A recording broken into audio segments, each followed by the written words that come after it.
অনেক কম সময় আপনার সময় নাই, টাস্ক 40 মিনিট। এই সময়ের মধ্যে কিভাবে আপনি এখান থেকে অবস্থা থেকে উত্তরণ হবেন, বের হয়ে আসবেন? এই জন্য মূলত আজকের এই টেমপ্লেট ক্লাসটা দেখানো হচ্ছে। আপনারা লাইন বাই লাইন টেমপ্লেট না লিখে সবচেয়ে বেটার হয় কি করতে পারেন। যেমন ইন্ট্রোডাকশন খুবই একটা গুরুত্বপূর্ণ জায়গা। টাস্ক আমি আগেও বলছিলাম যে টাস্ক 1 এর জন্য গুরুত্বপূর্ণ জায়গা হলো বডি প্যারাগ্রাফ 1 মানে ডিটেইলিং করা, আর বডি প্যারাগ্রাফ 2 মানে কম্প্যারিজন দেখানো। কিন্তু টাস্ক 2 এর জন্য সবচেয়ে গুরুত্বপূর্ণ হলো ইন্ট্রোডাকশন আর কনক্লুশন লেখা। কেন? কারণ আমি যখন ইন্ট্রোডাকশনে ভালো কথাবার্তা লিখতে পারবো, তখন আমি কিন্তু বডি প্যারাগ্রাফে আমি বুঝবো যে আমাকে কি কথাবার্তা লিখতে হবে। সো ইন্ট্রোডাকশনে মূলত টেনে টেনে আমি বডি প্যারাগ্রাফে বাড়াই। ঠিক আছে? আচ্ছা, যারা পুরো পোস্টার পড়ছেন, যেমন তানজিল পড়ছে পোস্টার, হ্যাঁ, যে ভাই আমাকে বলেন, আমি যে পোস্টটা শেয়ার দিছিলাম আজকে রাইটিং এর, ওই পোস্টে কিছু কিছু জায়গায় আমি কিছু ওয়ার্ডকে বোল্ড করে রাখছিলাম। এটার কারণ কি বলেন তো? ওইগুলো হচ্ছে ইম্পর্টেন্ট, যেগুলো আমরা হচ্ছে অন্য এসেতেও ইউজ করতে পারি। মানে সফিস্টিকেটেড ওয়ার্ড, তারপরে কিছু ফ্রেজ আছে যে ইম্পর্টেন্ট, হয়তো আমাদের ব্যাংক বাড়াইতে পারে। না না, হয় নাই। কে বলতে পারবেন? কেউ কি বুঝতে পারবেন যে কেন আমি কিছু কিছু জায়গায় বোল্ড করে রাখছিলাম ওই পোস্টে? ইন্ট্রোডাকশনে কিছু ওয়ার্ডকে আমি বোল্ড করছি, বডি প্যারাগ্রাফে কিছু ওয়ার্ড বোল্ড করছি, কনক্লুশন জায়গা বোল্ড করছি। কেন? কে বল, যারা আছেন পোস্টটা সাহস করে বলেন দেখি, বুঝতে পারছেন কিনা? ভাই ওই টেমপ্লেট গুলো সব জায়গাতেই ব্যবহার করা যাবে। তো টেমপ্লেট ব্যবহার করি না। আমি যেখানে পোস্ট লিখছি ওটার মধ্যে কোনো টেমপ্লেট আছে? কোনো টেমপ্লেট নাই।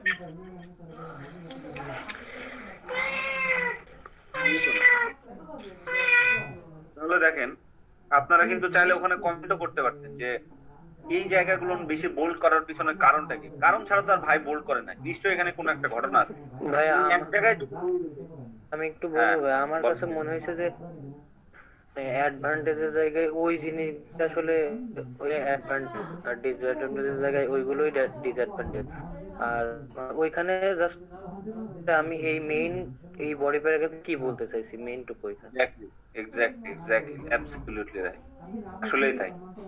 আমার যেই জায়গাগুলো আমি বোল্ড করে দিয়েছি, তার মানে পুরো বডি প্যারাগ্রাফকে যদি আমরা ছাকনু দিয়ে ছাকি, তাহলে মেন কথা হলো ওই ওই বোল্ড করা জায়গাগুলো। আপনারা দেখবেন ইন্ট্রোডাকশনে আমি নেশন ডেভেলপমেন্ট মানেটা কি, একটা জাতি উন্নয়ন করবে যদি আমরা খেলাকে প্যাট্রোনাইজ করি, তাহলে নেশনের ডেভেলপমেন্ট হবে। ডেভেলপমেন্ট মানেটা কি, ওই কথাটা আমি অ্যাডভান্টেজের মধ্যে যেই জায়গাটাতে বুঝাইতে চাইছি, যেই ওয়ার্ডগুলো দ্বারা বুঝাইতে চাইছি, ওই ওয়ার্ডগুলোকে আমি বোল্ড করে দিচ্ছি। একইভাবে ডিসঅ্যাডভান্টেজে, এটা ডিসঅ্যাডভান্টেজ কি, মূল যে কথাটা আমি ইন্ট্রোডাকশন পার্টে লিখছি সেই কথাটাই ডিসঅ্যাডভান্টেজের পার্টে ওখানে একটু ইলাবোরেট করে দিচ্ছি, যেটাকে আমরা টপিক, পুরোটা টপিক সেন্টেন্স না, বাট মেইন পয়েন্টটা হলো এইটা। আবার কনক্লুশনে যখন আমি প্যারাফ্রেজিং করতেছি, আবার রিপ্যারাফ্রেজ করতেছি, তখন কিন্তু ওই পয়েন্টটাই এইটা। তার মানে পুরো এসেটার মূল বক্তব্য কোন 2টা ওয়ার্ড, কোন 4টা ওয়ার্ড, কোন 10টা ওয়ার্ড, ওই ওয়ার্ডগুলোকে মূলত আমি ওখানে বোল্ড করছি। সো দেখেন, আপনারা এখন যখন পড়বেন দেখবেন আসলে রাইটিং টাস্ক 2 এ একই কথা আমরা ঘুরে ঘুরে পেঁচায় পেঁচায় একই কথা বারবার বারবার করে বলছি। আমরা যে কোনো এক্সেপশনাল কথা বলতেছি তা কিন্তু না। একটা আইডিয়া, ওই আইডিয়াটাকে কিভাবে আমরা ইলাবোরেট করবো, এক্সপ্যান্ড করবো, এক্সটেন্ড করবো, এই কাজটাই আমরা আসলে করতেছি। সো আজকে আমরা 3টা টেমপ্লেট শিখবো। আর্গুমেন্টেটিভ বা ওপিনিয়নিস্টের জন্য একটা টেমপ্লেট, বোথ ভিউ এর জন্য একটা টেমপ্লেট, আর হলো প্রবলেম সলিউশনের জন্য একটা টেমপ্লেট। আচ্ছা, স্টুডেন্টদের আরেকটা সমস্যা থাকে, সেটা হলো ওপিনিয়ন এসে তো 3 প্রকারের, এগুলো থাকলে তো আমি বলে দিচ্ছি বডি প্যারাগ্রাফ 2টা বা 3টা লেখেন, সবগুলি অ্যাডভান্টেজ বা ওপিনিয়ন ইয়া টাইপের হবে, এগ্রি টাইপের হবে। একইভাবে এক পক্ষে অ্যাডভান্টেজের পক্ষে, এক পক্ষে ডিসঅ্যাডভান্টেজের পক্ষে। প্রবলেম সলিউশন হলে একটা আর একটা প্যারাগ্রাফ আমরা সলিউশন নিয়ে। আর বেশিরভাগ স্টুডেন্ট যে জায়গাতে বেশি ঝামেলার মধ্যে পড়ে, আজকে আমি যে স্যাম্পলটা দিয়েছিলাম এইটাই মূলত বেশি ঝামেলায় পড়ে স্টুডেন্টরা। সেটা কি বলা আছে ভাইয়া, both view and give your opinion.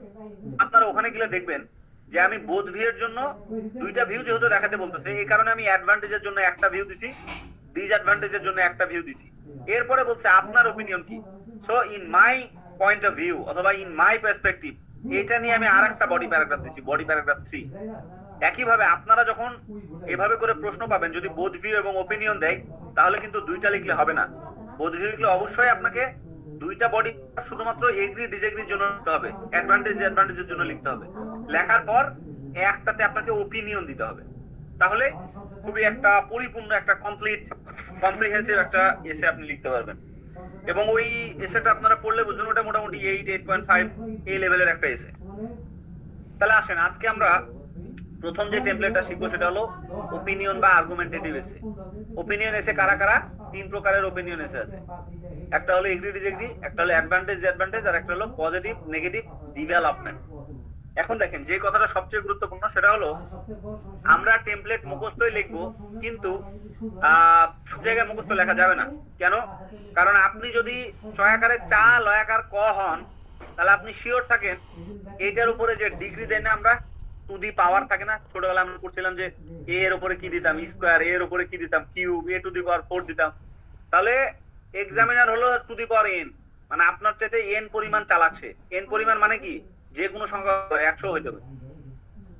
কিন্তু আবার 2-3 ভাবেন না যে আপনার চাইতে মাত্র 2-3 ডিগ্রি চালাক, এরকম না। ওই ধরেন পাইকে গেছে তাই, বুঝতে পারছেন? সো আপনি যদি পুরোটাই টেমপ্লেটিং করেন, এক্সামিনার কিন্তু ধরে ফেলবে যে আপনি এই জায়গাতে মুখস্থ করে আসছেন। তাহলে আমরা কি করব? চুরি করব, বাট পুরা দুনিয়া খাইতে তো না, কম কম কম কম করে চুরি করব যেন ধরতে না পারে। যেমন এমপিরা ধরেন অনেক যখন চুরি করে ফেলে, 400 কোটি টাকার মালিক, 500 কোটি টাকার মালিক, তখন কিন্তু ধরে ফেলবে। কিন্তু সে যদি জাস্ট আগে ছিল 5 কোটি টাকার মালিক, এখন হয়তো 50 কোটি টাকার মালিক, তাহলে কিন্তু অত ফুলে ফুটে ফেপে উঠতেছে না, চোখে অত পড়বে না। একইভাবে আপনারা কি কাজটা করতে পারেন, খুবই গুরুত্বপূর্ণ, কথাটা লিখে নেন। চেষ্টা করবেন সর্বোপরি যদি টেমপ্লেটিং করেন তাহলে ইন্ট্রোডাকশনটা ফুল টেমপ্লেট করবেন, আর বিপি যেগুলা বডি প্যারাগ্রাফের শুধুমাত্র গুলোকে টেমপ্লেটিং করবেন, শুধুমাত্র টপিক সেন্টেন্স। কেন? কারণ এই টপিক সেন্টেন্সটা অনেক গুরুত্বপূর্ণ স্বাদ পাওয়ার জন্য, আর এটা স্টুডেন্টরা ভালো মতো পারে না। আর ফাইনালি গিয়ে কনক্লুশনটাও তো দেখে দেখে লিখবেন ইন্ট্রোডাকশনের, আর কনক্লুশনের শুধুমাত্র সাজেশন, যেটা সাজেশনের একটা অংশ, রিকমেন্ডেশনের একটা অংশ, লাস্ট লাইনটা, এই সাজেশনটা আপনারা বড় করে লিখতে পারলাম। সাজেশন বা রিকমেন্ডেশনের মাত্র একটা লাইন কপি করবে। আমি কি বুঝাতে পারছি? তাহলে টোটাল লাইন হিসেবে যদি আমি চিন্তা করি, তাহলে আপনি কয় কপি করতেছেন? মনে করেন ইন্ট্রোডাকশনের এখানে 3 লাইন লিখবেন বা 4 লাইন কপি, বডি প্যারাগ্রাফ ধরেন 3টা লিখবেন, তাহলে 4 আর 3 7, 1 লাইন করে টপিক সেন্টেন্স কপি, আর কনক্লুশনের সাজেশন একটা কপি, মানে মোটামুটি 8 লাইন, ম্যাক্সিমাম 10 লাইন কপি করতে পারবেন। এর বেশি কপি না করাই ভালো, নাহলে ধরা খাবেন। আর বাকি যে 20 লাইন 30 লাইনের মধ্যে, এইটা 20টা লাইন আপনি নিজের মতন করে একটু লেখার চেষ্টা করুন। তাহলে আপনি ধরে রাখেন এগুলো যে স্ট্যান্ডার্ডের জিনিসপত্র, মোটামুটি 6.5-7 আপনি আরামে তুলতে পারবেন। আর আপনি যদি খুবই ট্যালেন্টেড হন, রাইটিং আলহামদুলিল্লাহ খুবই ভালো, আমি এমনি ভালো লিখি, তাহলে আপনার জন্য আসলে পুরো টেমপ্লেটটাই কপি করা যাবে, খুব বেশি সমস্যা নাই। কারণ আপনি পুরোটা টেমপ্লেট কপি করলেও ভেতরে যে যে জায়গায় চেঞ্জেস প্রয়োজন, ওই জায়গায় আপনি ওই অ্যাকিউরেসি দিয়ে চেঞ্জটা করতে পারবেন। তো আপনার জন্য আমি বলবো না যে আপনি এটা করেন না ওইটা করেন, আপনি মোটামুটি কপি করতে পারবেন, কোনো অসুবিধা নেই, এবং এক্সামিনার ধরতেও পারবেন। কিন্তু যারা 5.5 বা 6 লেভেলে একটু স্ট্রাগল করতেছেন, অবস্থা খুব একটা ভালো না, সেন্টেন্সের ভ্যারাইটি অত ভালো বুঝেন না, বা ধরেন লেক্সিক্যাল রিসোর্স অত ভালো মতন ব্যবহার করতে পারেন না, তারা বেশি একটা কপি করেন না। যতটুকুন বললাম ততটুকুন করলে মোটামুটি 6.5-7ও হয়তো উঠতে পারে, ভাগ্য ভালো থাকে। এতটুকুন কথা সবাই বুঝতে পারছেন? এখন আসেন আমরা যে কাজটা করব, জাস্ট কিছুই না, আমরা আপনাদেরকে রাইটিং টাস্ক 2 তে যে জিনিসটা শিখাইছিলাম ওই স্লাইডটাকে ওপেন করব। আমরা যে টেমপ্লেটটা শিখবো, মূলত টেমপ্লেটে আলাদা কিছু শিখবো না, আমরা যে জাস্ট যে স্ট্রাকচারটা আমরা শিখছি, যে আমরা যদি একটা ইন্ট্রোডাকশন লিখতে চাই, তাহলে ইন্ট্রোডাকশন লিখতে গেলে আমাকে করণীয় কি? একটা ইন্ট্রোডাকশন লিখতে গেলে প্রথমে আমাকে কোয়েশ্চেন প্যারাফ্রেজিং শিখতে হবে, থিসিস স্টেটমেন্ট শিখতে হবে, ক্ল্যারিফাই ইওর সাইড শিখতে হবে। তো আমরা কি করব, টেমপ্লেট লেখার সময়ও প্রথমে আমরা কোয়েশ্চেন প্যারাফ্রেজিং লিখবো, থিসিস স্টেটমেন্ট লিখবো, ক্ল্যারিফাই ইওর সাইড লিখবো। একইভাবে আমরা যখন বডি প্যারাগ্রাফ লিখবো, তখন প্রথমে আমাদেরকে টপিক সেন্টেন্স লিখতে হবে, মাস্ট। টপিক সেন্টেন্স না লিখলে স্বাদ পাওয়া যায় না। তাহলে অবশ্যই আমাকে 7 পাইতে হলে টপিক সেন্টেন্স লিখতে হবে। এরপরে একই স্ট্রাকচারে আমরা supporting idea, relevant example, analysis এগুলো করে লিখবো। এরপরে যখন আমরা কনক্লুশনে যাব, এই যে কথাটা বললাম যে লাস্টের ইনক্লুড এ সাজেশন বা রেকমেন্ডেশন, এই রেকমেন্ড করাটা এই লাইনটা আপনারা কপি করতে পারেন। এটা একটা ভালো জিনিস। এটা দিলে বোঝা যায় যে একটা স্টুডেন্ট লেখাটাকে শেষ করলো, ক্লোজার এটাকে বলে। হ্যাঁ, আমার যে রাইটিংটা আমি লিখতেছি, রাইটিংটা যে শেষ, এটা বোঝানোর জন্য লাস্টের লাইনে গিয়ে একটা সাজেশন দেওয়াটা খুবই ভালো একটা প্র্যাকটিস। সেটাকে আপনারা চাইলে কপি করতে পারেন, আর বাদ বাকি যে জিনিসগুলো নিজের থেকে লিখতে হবে। তাহলে ইনক্লুড এ সাজেশন এখানে মোটামুটি 1 বা 1.5 লাইনের মতন কপি করবেন। আর এই যে প্রত্যেকটা বডি প্যারাগ্রাফে একটা করে টপিক সেন্টেন্স, আনুমানিক 1 বা 2 লাইনে হতে পারে, এগুলো একটু কপি করবেন। আর এই জিনিসগুলো কপি করবেন, এই শুধু ইন্ট্রোডাকশনটা কপি করবেন। থিসিস স্টেটমেন্ট অনেক সময় স্টুডেন্টরা লিখতে পারে না, কঠিন লাগে, তো তাদের জন্য কিভাবে লেখা যায়, কোশ্চেন প্যারাফ্রেজিং কিভাবে লেখা যায়, আসেন দেখি, একটা দেখলেই বুঝতে পারবেন। তো আমার প্রথম কাজ কি? কোশ্চেন প্যারাফ্রেজিং করা। কোশ্চেন প্যারাফ্রেজিং কিভাবে করতে পারবো? আমি চাইলে যে এটাও লিখতে পারি, এটাও লিখতে পারি। এখানে 2টা করে ভেরিয়েশন দেওয়া আছে। যার যেরকম ধারণ করার ক্ষমতা, যার যেরকম রেঞ্জ, সে সেরকম ভাবে ইউজ করবে। তাহলে আপনাকে যে কাজটা করা লাগবে সেটা হলো, মনে করেন আমি দ্বিতীয়টা বুঝাই, এখানে ধরেন টপিক লেখা আছে, আপনাকে শুধু টপিকের জায়গাটা চেঞ্জ করে দিতে হবে। তাহলে আপনি হুবহু মুখস্থ লিখবেন, দিস ইজ আনডিনায়েবল দ্যাট টপিকটা has sparked intense debate in contemporary society. আচ্ছা, এখানে অনেক সময় স্টুডেন্টরা শুরু করে ইট দ্বারা। ইট একটা ইনফর্মাল ওয়ার্ড, এই প্রোনাউনটা আসলে সাধারণত সেন্টেন্সের মাঝখানে দেওয়াই ভালো। তো যখন আপনারা সেন্টেন্সটা শুরু করতেছেন, চেষ্টা করবেন দিস দেওয়ার, সবচেয়ে ভালো। অথবা যদি ডাইরেক্ট সাবজেক্টিভ ফর্মের কোনো নাউন ব্যবহার করতে পারেন, সেটা আরো ভালো। ধরেন আপনি এখান দিয়ে শুরু করলেন, টপিকের নামটা দিয়ে শুরু করলেন যে social media has sparked intense debate in contemporary society, খুবই ভালো। অথবা লিখলেন this is undeniable that social media's impact on people, on individuals has sparked intense debate in contemporary society. Contemporary মানে সমসাময়িক যে সমাজ, এই সমাজে এই টপিকটা একটা আগুন ছড়ায় দিতেছে, স্পার্ক করতেছে কি? ইন্টেন্স ডিবেট, গভীর একটা ডিবেটকে। লাইনটা বুঝতে পারছেন? একটা উদাহরণ দেই, আরো ভালো মতন বুঝবেন। মনে করেন রাইটিং টেক্সট 2 একটা ওপেন করি ফাইল, র্যান্ডম একটা ফাইল, যে কোনো ফাইল। আইডিয়া জেনারেশনের ক্লাস তো আপনাদেরকে অলরেডি দেখাইছি।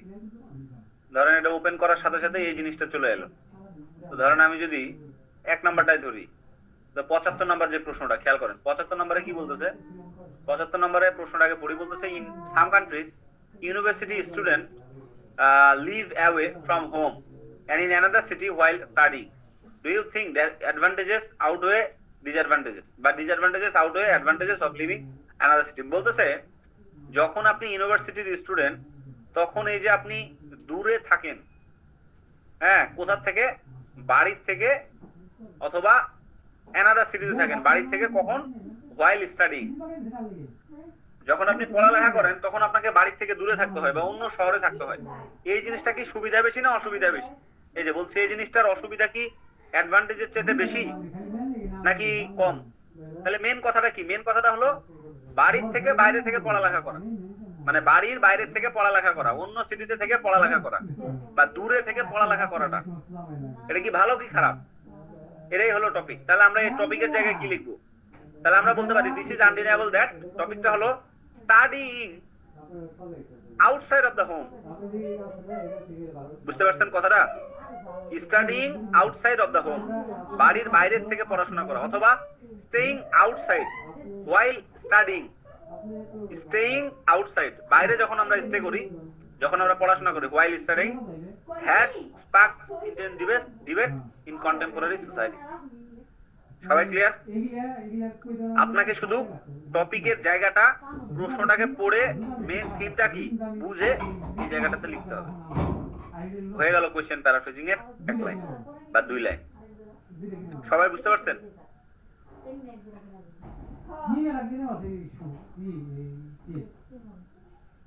কেউ যদি না বুঝেন প্রশ্ন করেন, না হলে লাইক দিবেন যে হ্যাঁ বুঝতে পারছি। গেল। এখন দেখেন, এবার আমাকে বলতেছে যে থিসিস স্টেটমেন্ট লিখতে হবে। আমার কোশ্চেন প্যারাফ্রেজিং শেষ। থিসিস স্টেটমেন্ট লিখতে গেলে স্টুডেন্টরা বুঝতে পারে না কিভাবে লিখবো। তো আমরা কি করব?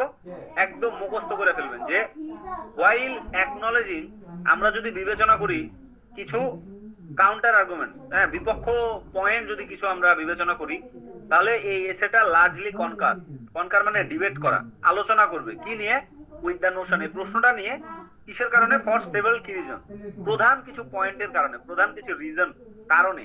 সেই কারণগুলো কি, অ্যাজ ফলোজ, এভাবে চাইলে হাইফেন দিতে পারেন, অথবা চাইলে আপনি এরকম বিসর্গও দিতে পারেন, যেটাকে আমরা ইংরেজিতে কোলন বলি। কোলন দেওয়ার পর মেন স্ট্যান্সেস, আপনি কোন পক্ষের কারণে এইটাকে আপনি মনে করলেন যে আপনি এই পক্ষে গেলেন, কোন পয়েন্ট গুলোর কারণে, এই পয়েন্ট গুলোকে এখানে কমা কমা দিয়ে লিখ। যেমন একটা পয়েন্ট হতে পারে যে আমি মনে করি বাড়ির বাইরের থেকে পড়াশোনা করা, বলেন যে সুবিধা বেশি না অসুবিধা বেশি, এটা আগে বলেন। অবশ্যই সুবিধা বেশি। সুবিধা বেশি না অসুবিধা? সুবিধা সুবিধা। যেমন আমরা বাড়ি থাকলে আমরা যে একাডেমিক একটা এনভায়রনমেন্ট, সেই এনভায়রনমেন্টের সাথে নিজেরাই সহজে খাপ খাইয়ে নিতে পারি, এবং আমাদের যে ডাইভার্স কালচার, এই ডাইভার্স কালচারের সাথে নিজেকে অ্যাডাপ্ট করে নিতে পারি ইজিলি, যেটা আসলে বাড়ি থেকে থাকা অবস্থায় করাটা খুবই কষ্টের। একটা লাইনে থাকি, তাহলে আমরা কি করব, কোলনটা দিব, দিয়ে এই ভাইয়ের কথা অনুযায়ী আমি লিখবো অ্যাডাপ্টিং,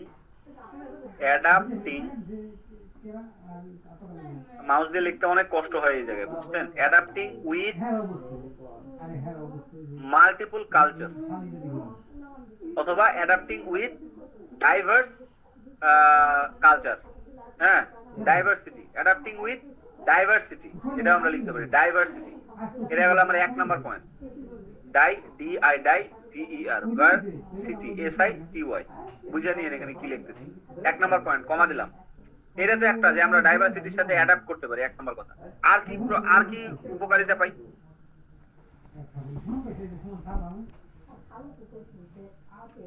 তাহলে আমরা আমরা আসলে যে একাডেমিকের দিকে একটু বেশি ফোকাস দিতে পারি, ওকে, পড়াশোনার দিক দিয়ে। এন্ড আমরা লিখতে পারি প্রপারলি ইউটিলাইজ একাডেমিক্যাল, অথবা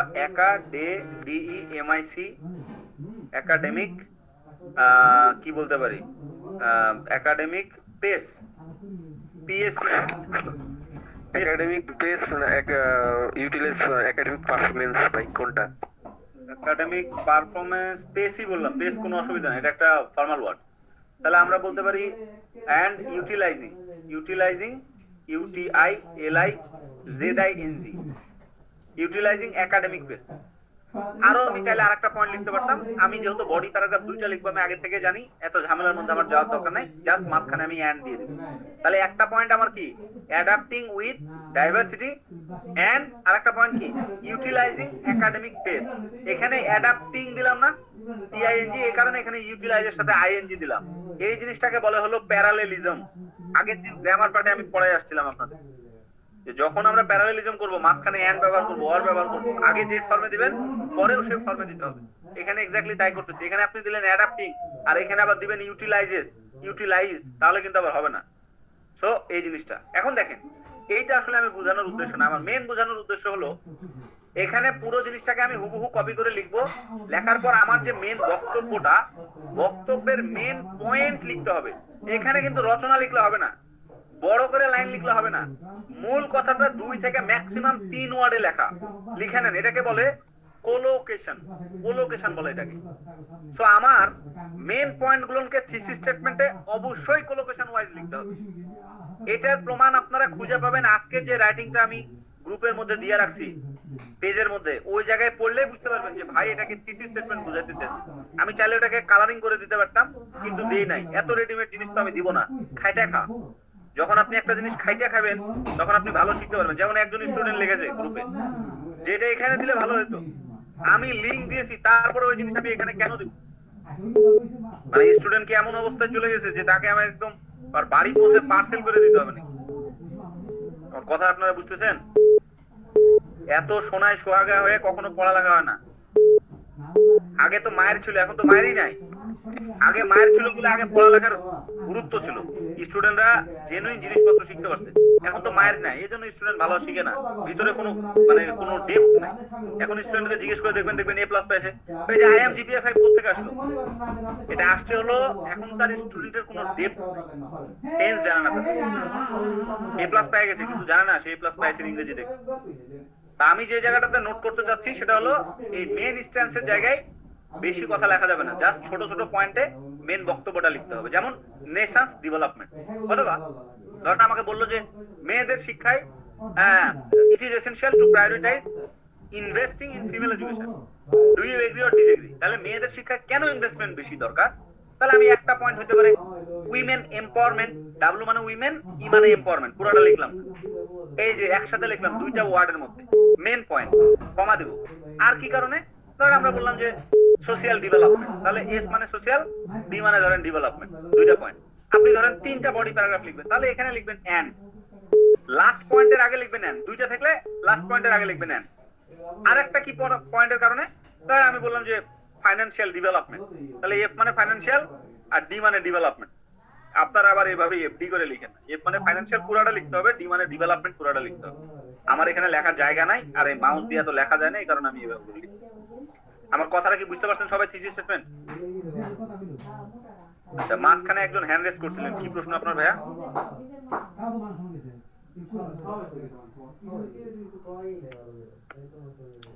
এই যে জিনিসটা শিখাচ্ছি এটা শুধুমাত্র 3 জাতীয় এস এর জন্য লেখা যাবে। এটা আবার প্রবলেম সলিউশন বোধ দিয়েন না, এটা শুধুমাত্র এগ্রি ডিসএগ্রি, অ্যাডভান্টেজ ডিসঅ্যাডভান্টেজ আর পজিটিভ নেগেটিভ ডেভেলপমেন্ট টাইপের এস এর জন্য এটা লেখা যাবে। মাঝখানে কে হ্যান্ড রেজ করলেন? মাঝখানে প্রশ্ন নাই? আচ্ছা, সবাই এটা বুঝতে পারছেন কিভাবে লিখবো থিসিস স্টেটমেন্ট? তাহলে আপনার এখানে কোনো তেমন কাজ নাই, আপনার কাজ খালি এই জিনিসটাকে হুবহু মুখস্থ করে ফেলা, আর এই যে অ্যাজ ফলোজ এর পরে দুইটা কোলন দিয়ে 3টা পয়েন্ট কি কি হবে, মেন পয়েন্ট 2টা পয়েন্ট কি কি হবে, আপনাকে যে প্রশ্নটা আইএলটিএস এ দেওয়া হয়েছে ওই প্রশ্নটা দেখে এই পয়েন্টগুলোকে বানানো, এটাই হলো আপনার কাজ। গেল। এরপরে আমার কাজ হলো ক্ল্যারিফাই ইওর সাইড, তুমি কোন পক্ষে, এই পক্ষটাকে এখানে উল্লেখ করতে হবে। এখন অনেকে প্রশ্ন করতে পারে, ভাইয়া আমার পক্ষের স্ট্যান্স যেটা, আমি যে পয়েন্টের কথা বলবো সেটা তো অলরেডি আমি ব্যাখ্যা দিলাম, এখানে আবার এই কথাটা বলা দরকার? এখানে এই কথাটা বলতে হবে যে আপনি কোন পক্ষে।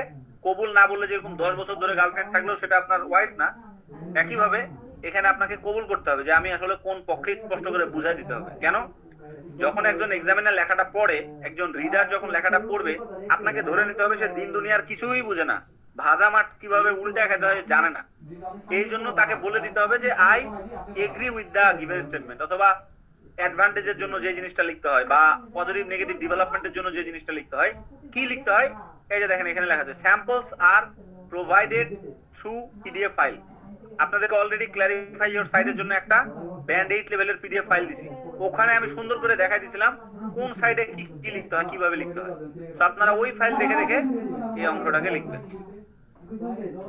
এই গেল আমার ইন্ট্রোডাকশন পার্টের গল্প। সব ক্লিয়ার? ইন্ট্রোডাকশন যত ভালো লিখতে পারবেন আপনার ব্যান্ড স্কোর তত ভালো পাওয়ার সম্ভাবনা বেড়ে যাবে। এখন গল্প এখানেই শেষ না, এই জিনিস যখন আপনি বাড়িতে যাবেন তখন তো ক্লাস আপনি ভুলে যাবেন, ভাই কি পড়াইলো না পড়াইলো সবই তো মাথার উপর গেল। তাহলে বাড়িতে যেন গিয়ে সহজে আবার বুঝতে পারেন, এই জন্য আপনারা কি করবেন, স্ক্রল করবেন একদম নিচের দিকে আসবেন। এখানে আবার আমি একটা মডেল এসে দিয়ে দিচ্ছি যে এরকম টাইপের এসে থাকলে কিভাবে লিখতে হয় তার একটা এক্সাম্পল দেওয়া আছে। তাহলে আসেন আমরা প্রশ্নটাকে আগে পড়ি। প্রশ্নটাতে বলতেছে some people think traditional games are better than modern games in helping children develop their abilities. To what extent do you agree or disagree? তাহলে আমাকে আগে প্রশ্নটা পড়ে কিওয়ার্ডকে বাইর করতে হবে। তাহলে আমি প্রশ্নটা যদি পড়ি তাহলে দেখতেছি যে ট্র্যাডিশনাল গেমটা সুপিরিয়র কিনা, ভালো কিনা কার চেয়ে, মডার্ন গেমের চেয়ে। তাহলে মডার্ন গেম মানে কি? মডার্ন গেম মানে যে মোবাইলে যে আপনি লুডো খেলেন বা কম্পিউটার গেম খেলেন বা এই পাবজি খেলেন, এগুলোকে বলে মডার্ন গেম। আর ট্র্যাডিশনাল গেম মানে কি? ঐতিহ্যগত যে গেমগুলা, যেমন ফুটবল, যেমন ক্রিকেট, যেমন হাডুডু, এই গেমগুলা এই কম্পিউটারের লুডো খেলার চেয়ে, পাবজি খেলার চেয়ে বেটার, সুপিরিয়র। কি করতে? হেল্পিং চিলড্রেন ডেভেলপ দেয়ার অ্যাবিলিটি। অ্যাবিলিটিস মানে কি? কগনিটিভ অ্যাবিলিটিস হইতে পারে, লিডারশিপ অ্যাবিলিটিস হইতে পারে, নেগোসিয়েশন অ্যাবিলিটিস হইতে পারে, কমিউনিকেশন অ্যাবিলিটিস হইতে পারে। ঠিক আছে, এই স্কিলগুলো আসলে চিলড্রেনদেরকে ট্র্যাডিশনাল গেম বাড়াচ্ছে নাকি মডার্ন গেম বাড়াচ্ছে? কম্পিউটার গেম বাড়াচ্ছে নাকি যে মাঠে গিয়ে খেললে সেটা বাড়াচ্ছে? এটাই হলো মূল ডিবেট। এখন আপনি যদি বলেন যে আই এগ্রি, তার মানে আপনি হলেন বলতেছেন যে যে ট্র্যাডিশনাল গেমটা ভালো, মাঠে গিয়ে ফুটবল হাডুডু খেললে বাচ্চারা অ্যাবিলিটি ভালো ডেভেলপ করতে পারে। আর যদি আপনি বলেন যে না আমি ডিসএগ্রি, তার মানে আপনি মডার্ন গেমের পক্ষে, যে বাইরে গিয়ে টাইম ওয়েস্ট করার দরকার নাই, বাড়িতে বসে থেকে লুডো খেলে পঙ্গু বাচ্চা হবে। সো আমি যদি ট্র্যাডিশনাল গেমে যাই, তাহলে কেন ট্র্যাডিশনাল গেমে গেলাম? মনে করেন 2 বডি প্যারাগ্রাফের জন্য 2টা পয়েন্ট, 3 বডি প্যারাগ্রাফের জন্য 3টা পয়েন্ট আমাকে ভাবতে হবে। কথা মনোযোগ দিয়ে শুনেন, এদিক ওদিক তাকায়েন না। এখন দেখেন, তাহলে আমি যেই টেমপ্লেটটা মাত্র শিখে আসলাম, ওই টেমপ্লেট ব্যবহার করে কিভাবে একটা ব্যান্ড 8 লেভেলের ইন্ট্রোডাকশন আমরা লিখতে পারি। আমি কি করব? নীল কালারের যে লেখাগুলো দেখতেছেন, এগুলো হলো হুবহু মুখস্থ লেখা, এখানে বুঝার কিচ্ছু নাই। অলরেডি আমি নিজের বুঝে বুঝে এটাকে বানায় রাখছি, আপনি খালি হুবহু কপি করে বসাই দিন। দিস ইজ আনডিনেবল দ্যাট এই জায়গাটাতে লিখবো টপিক। তাহলে টপিকটা কি? টপিকটা হলো এই যে গেমের ভূমিকা কিসে? চিলড্রেনদের ডেভেলপমেন্টে। এই কথাটা লিখছি, দ্য রোল অফ প্লে বা the role of sports in child development অথবা ইন চিলড্রেন ডেভেলপমেন্ট। বাচ্চাদের ডেভেলপমেন্টে খেলার ভূমিকাটা কি, যেটা কি করতেছে? Has sparked intense debate in contemporary society. Template মারা শেষ, এই জায়গাটুকুন আপনাকে নিজের থেকে লিখতে হবে, লাল কালারের অংশটুকু। এবার আসেন, লিখবো হলো থিসিস স্টেটমেন্ট। থিসিস স্টেটমেন্টে কি করব? আমি কোন পক্ষে? ধরেন আমি এখানে আগে বলে দেখে নিলাম যে আমি এগ্রির পক্ষে, মানে আমি বলতেছি ট্র্যাডিশনাল গেম খেললে বাচ্চাদের ভালো উপকার, ডেভেলপমেন্ট হবে। তাহলে ট্র্যাডিশনাল গেম খেললে কি উপকার হবে সেই কথাগুলো আমাকে এখানে বলতে হবে, 2টা বা 3টা পয়েন্ট। তাহলে আসেন আমরা আগে একটু হুবহু মুখস্থ লিখি। while acknowledging some valid counter arguments, these essay will largely concur with the notion for several key reasons as follows। Hyphen দিলাম, অথবা চাইলে এখানে আমি কোলনও দিতে পারতাম। 1 নাম্বার পয়েন্ট হলো, মাঠে গিয়ে ফুটবল ক্রিকেট খেললে বাচ্চাদের ফোস্টারিং ফিজিক্যাল অ্যাক্টিভিটি, এই জিনিসটা ভালো হয়, হাত পায়ে বল হয়, শক্তি হয়, চলাফেরার জন্য আটকায় পড়ে যায় না। সাঁতার কাটলে যেরকম বাচ্চা বুঠার যদি নদীর মধ্যে পড়ে যায় ওখান থেকে উত্তরণ করে আসতে পারবে, তার মানে কি ফিজিক্যাল অ্যাক্টিভিটি উন্নত করে, ভালো করে। 2 নাম্বার হলো সোশ্যাল এন্ড ইমোশনাল গ্রোথ। একটা বাচ্চা কম্পিউটার গেম খেললে কিভাবে সামাজিক জীব হইতে হয়, মানুষের সাথে কিভাবে মিশে কথা বলতে হয়, মানুষের দুঃখ কষ্ট কিভাবে বুঝতে হয়, এই জিনিসগুলো তাদের মধ্যে হয় না। কিন্তু যদি এই যে ট্র্যাডিশনাল গেম ফুটবল ক্রিকেট মাঠে গিয়ে খেলে, তাহলে ওদের মধ্যে সামাজিক জীব হওয়া, এই গ্রোথটা, ইমোশনাল গ্রোথ, এটা বাড়ে। 3 নাম্বার হলো যারা রিয়েল লাইফকে ফেস করে, ফিজিক্যালি যখন মুভমেন্ট হয়, তখন ওদের মধ্যে কি ক্রিয়েটিভিটি এন্ড প্রবলেম সলভিং স্কিলটা বাড়ে, মোর এফেক্টিভলি তারা ইউটিলাইজ করতে পারে। কেন? কারণ একটা বাচ্চা যখন মাঠে খেলবে, তখন এই যে একটা বাচ্চার সাথে আরেকটা বাচ্চা মারামারি করলে কিভাবে মারামারিটাকে মেনটেন করতে হয়, দুজনকে কিভাবে মিলমিশ করাইতে হয়, হ্যাঁ, তারপরে এই ধরনের যে রেজলিউশন গুলো অথবা লিডারশিপ কিভাবে মেনটেন করতে হয়, কিভাবে ক্যাপ্টেনিং করতে হয়, এই যে জিনিসগুলো, হ্যাঁ, কাকে কোন জায়গায় ফিল্ডিং দাঁড় করাতে হয়, কোন বল কিভাবে শট করলে এটা গোল পোস্টে যায়, বা কাকে কিভাবে কাটায় নিয়ে যেতে হয়, এই ক্রিয়েটিভিটি এন্ড প্রবলেম সলভিং গুলো বাচ্চাদের মধ্যে ডেভেলপ করে।